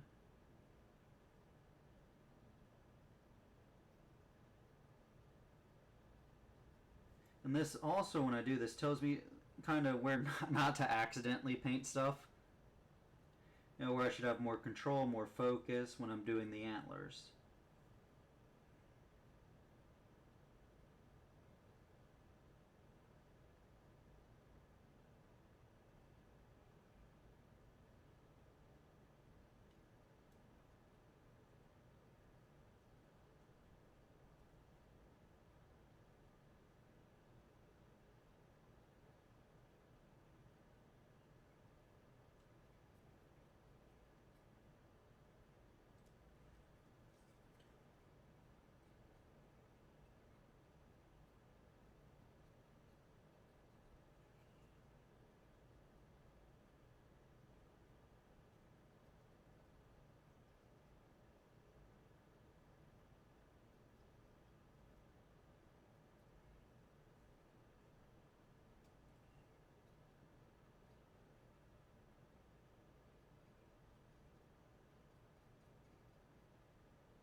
What I like about doing the white too is it can visually show y'all what I'm imagining where this green's going and all that too, before I actually do that.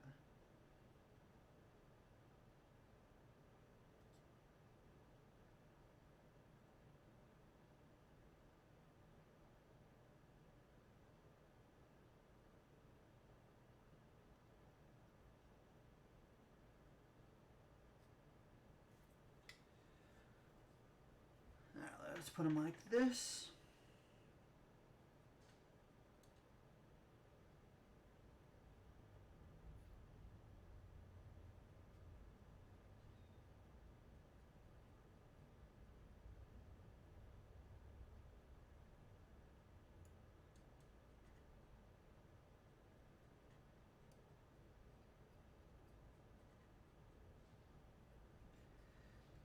Alright, we got that. Now we switch to this side. We took a break.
Alright, now we do this side. The other side of our leafy greens here.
Yep, I'm getting all this back here. We gotta keep making it white. And then I'm also at the same time thinking about what do I want to make his beard? Like what color do I want to make that?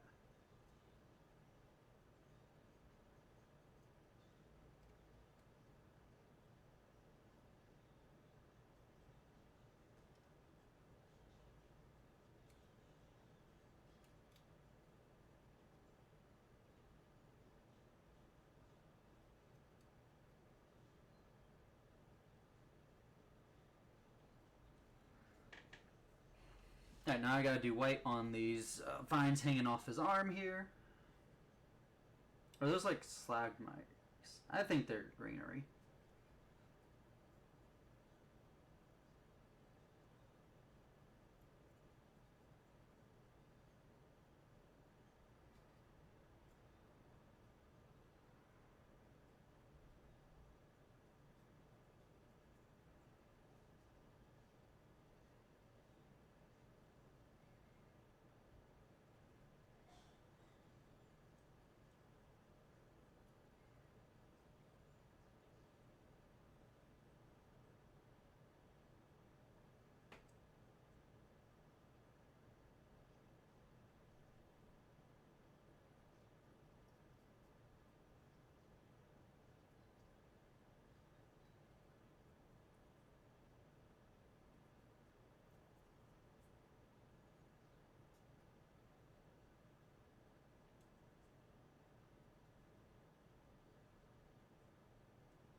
Okay, there's that for the greenery.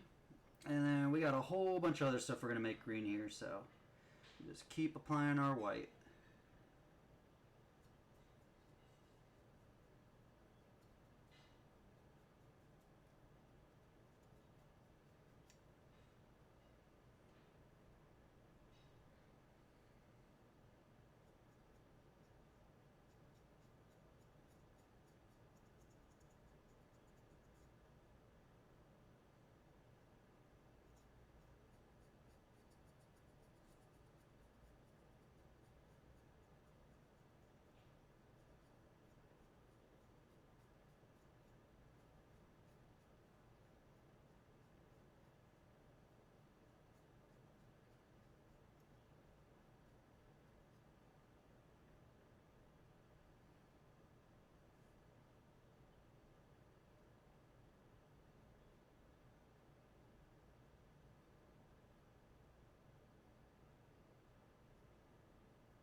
You know, what I think about a lot of time is like different painting styles, different way to hold your brush, to like do your strokes and all that, yada yada.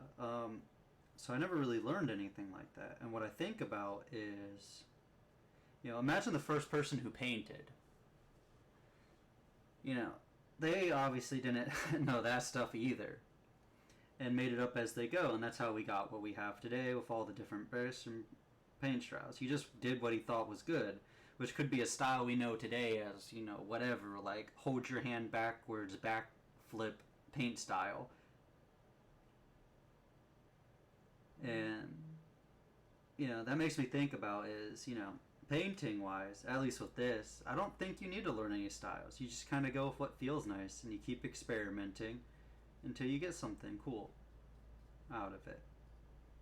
You know, because that's what the first person who ever painted obviously did. You know, he was like, wow, this looks great. I should do this again. Or, wow, this is terrible. I'm never doing this again. You know, in different ways. And so that's what I catch myself commonly thinking about. Because I just imagine how cool that is to discover, you know, different ways to do things.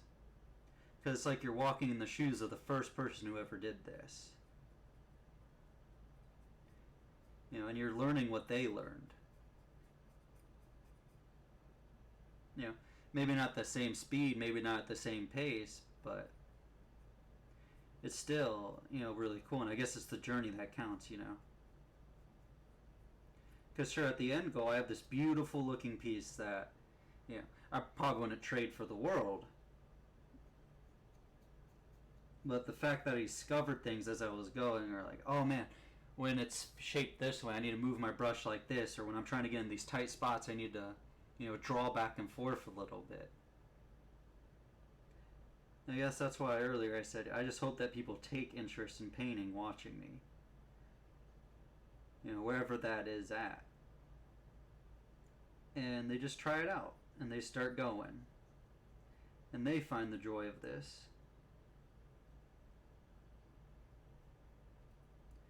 And they find their art style.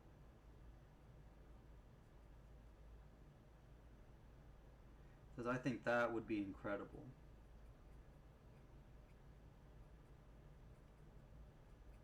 You know, just knowing that I have the chance to, you know, maybe help influence somebody, you know, start down this path.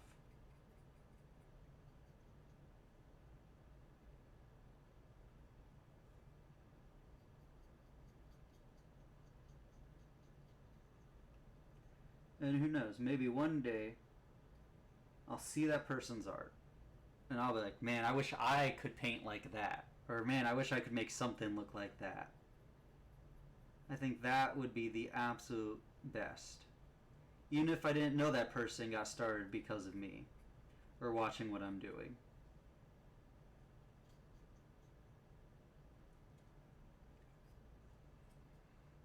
Oh, I did get the back already. Alright, let's get this greenery up here now. This guy's gonna have a lot of green on him, I'm realizing. I don't know if it'll be too much, but it'd be nice to find out. And see how much it is, and then I can always tone it back. Or make it different shades of green.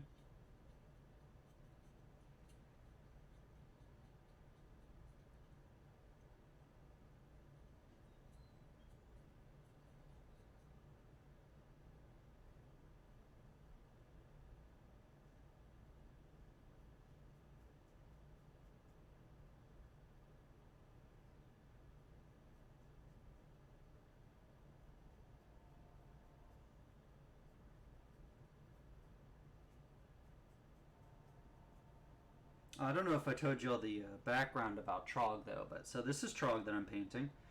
He is the leader of all the other Troggs. So, as I've said before, they're typically called Troggoffs. But so, in the book, it's called Trogg's Trogg Horde, I believe. You know, and he is the leader of all Troggs. And this boy, he was asleep for a very long time until he got woken up by some fighting and stuff. And this thing on his back is called a laystone, and it makes him see lights every time it's triggering and stuff. And he's following the lights so he can smash them and go back to sleep. And so he's just an angry, grumpy guy who got woke up, and I love it. He's stomping around, he's being angry, all these troggs are following him, all just because he wants to, you know, get an extra 5 minutes off the alarm clock.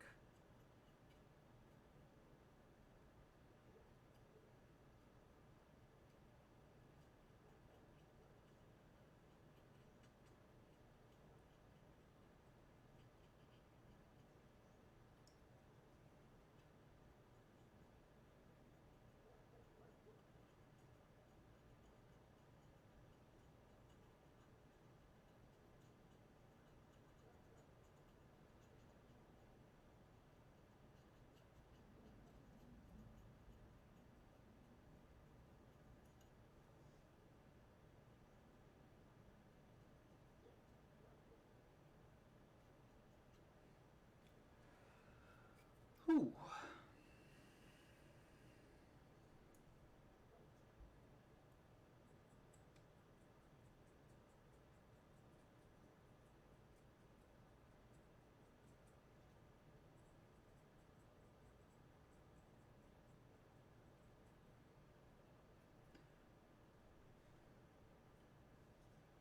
Ah, so many vines, man.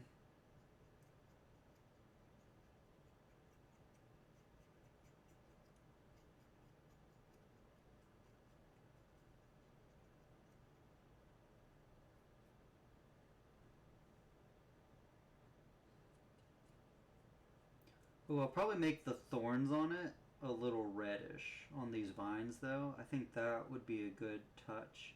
It'd help break up the, what is the word called? I can't think of it, but just the, it all being green, I think would be a little too much. So I think putting a little red up there wouldn't be bad on the thorn buds.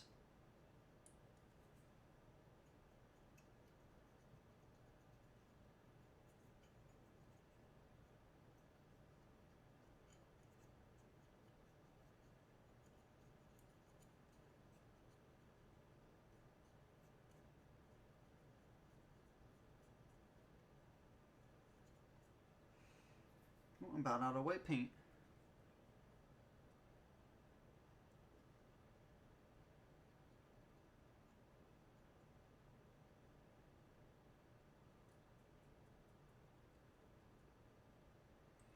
I need some more white. And I need to stretch. There's Trogg to keep you some company while I stretch.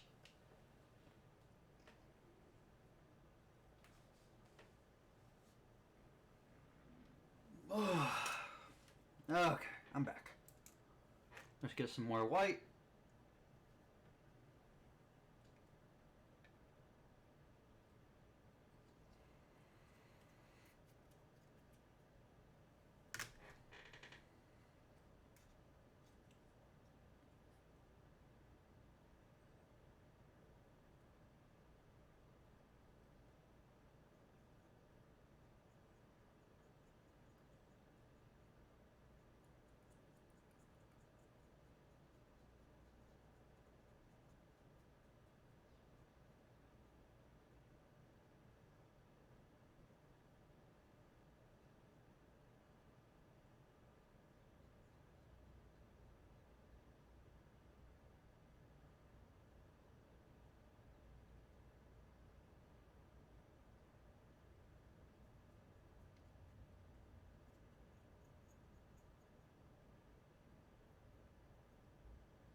This life of luxury, blazing on a sunny afternoon in the summertime, summertime.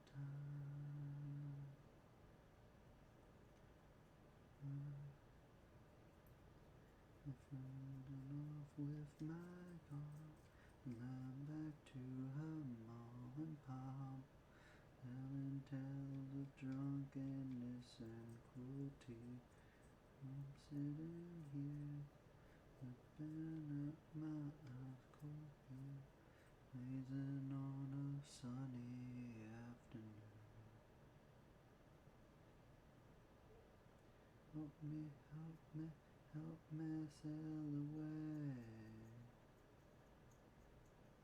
into your reason why I ought to say.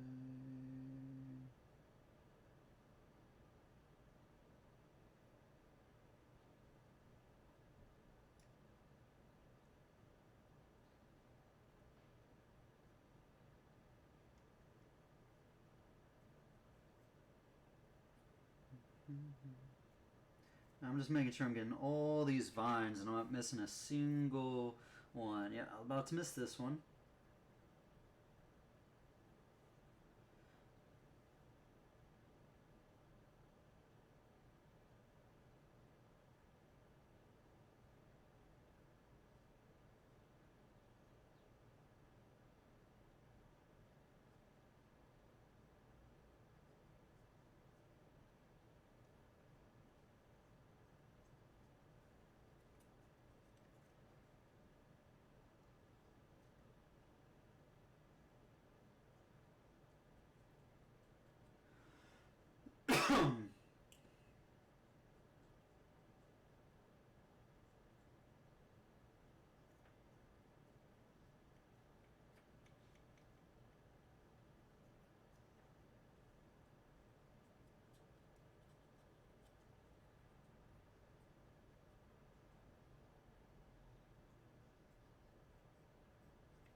There's that vine. Right, am I missing anything here? Let's take a peeky peek around.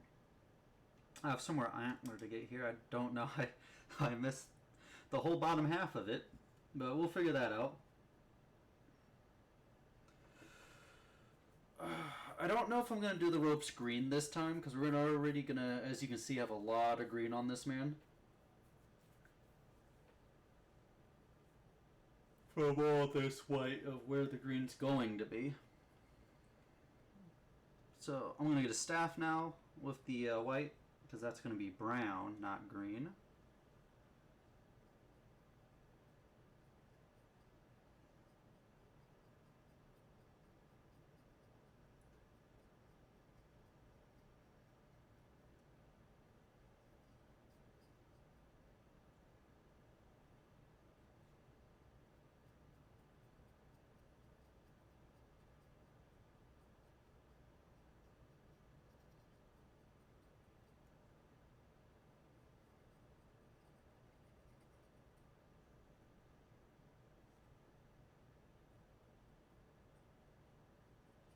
Getting the inside of this tree branch right here.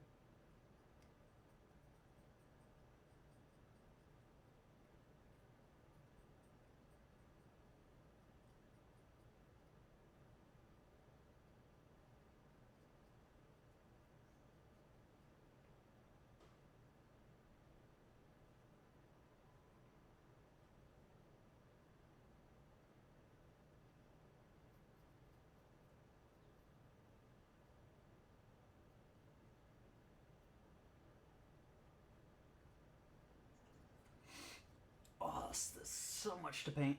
Oh. See, at these steps, sometimes it feels like it'll never end.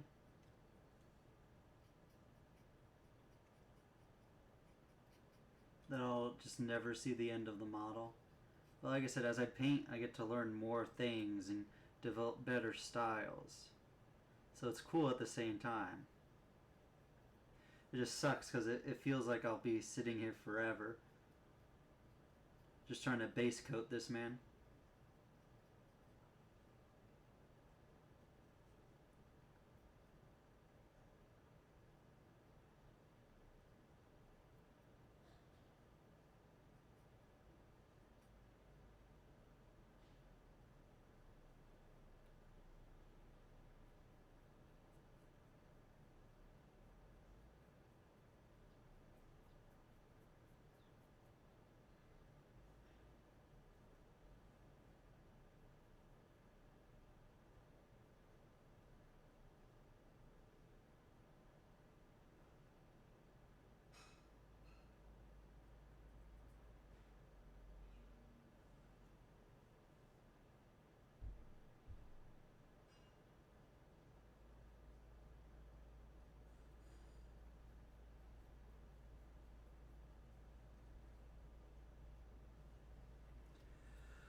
Flip it over.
Okay, so we got that done. Alright, anywhere else we need some more white? I guess we could do these straps green.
Okay, so we got that. I think it's just a skull on his side. So we're not gonna get that. I guess that's like a ribbon hanging off there, so we'll get that down there.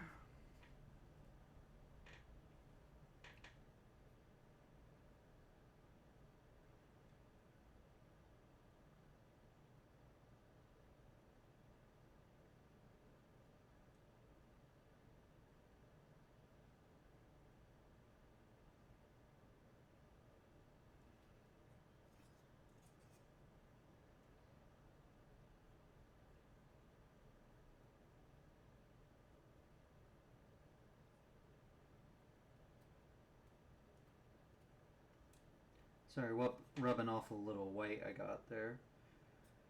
Okay, I guess we gotta do the inside of his thing here.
Okay, there we go.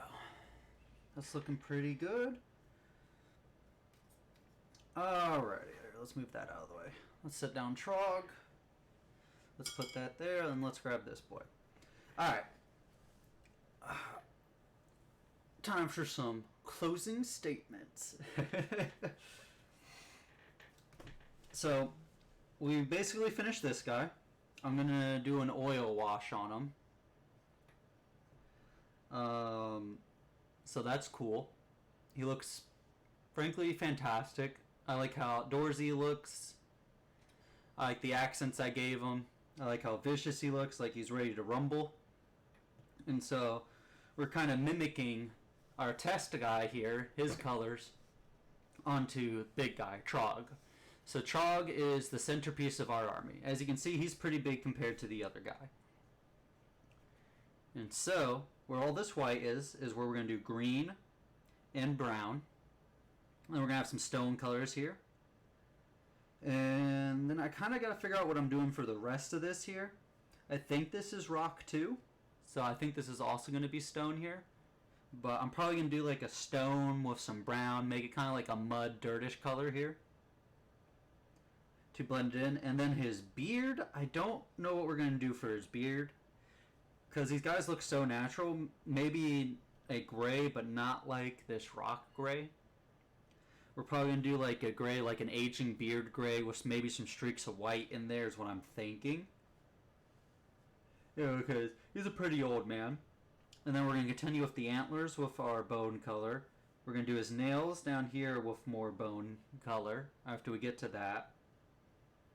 We'll get some nails on his fist too. I think he has some nail right here on his thumb that we need to get. And so this will be the project we continue to work on now is Big Trog. While I'll keep you updated with what I do with this guy. And so essentially we're just going to get the models painted. And then we're going to end up doing their bases down here. Because that's going to take some special technique and work. And it will be exciting to show that off to you all. So, I hope you enjoyed this. I'm going to find some music to play in the background so I feel like I don't have to talk as much. Because I want this to be more of a relaxing stream, chilling with me painting type thing. Rather than me having to explain the same thing over and over again. Because I know y'all don't need that. And if y'all ever want explanations, I'm sure you'll ask. So I'm just excited to keep this moving forward. I'm gonna keep working on my setup and see if I can get it better. You know, give y'all like a bigger area view. Maybe try to back the camera up a bit. But I have to clean up my desk and stuff, and maybe find a bigger play area. So I think that covers all of that. And I'm just excited to see where this goes with y'all. So I guess I'll catch you tomorrow at 9 a.m.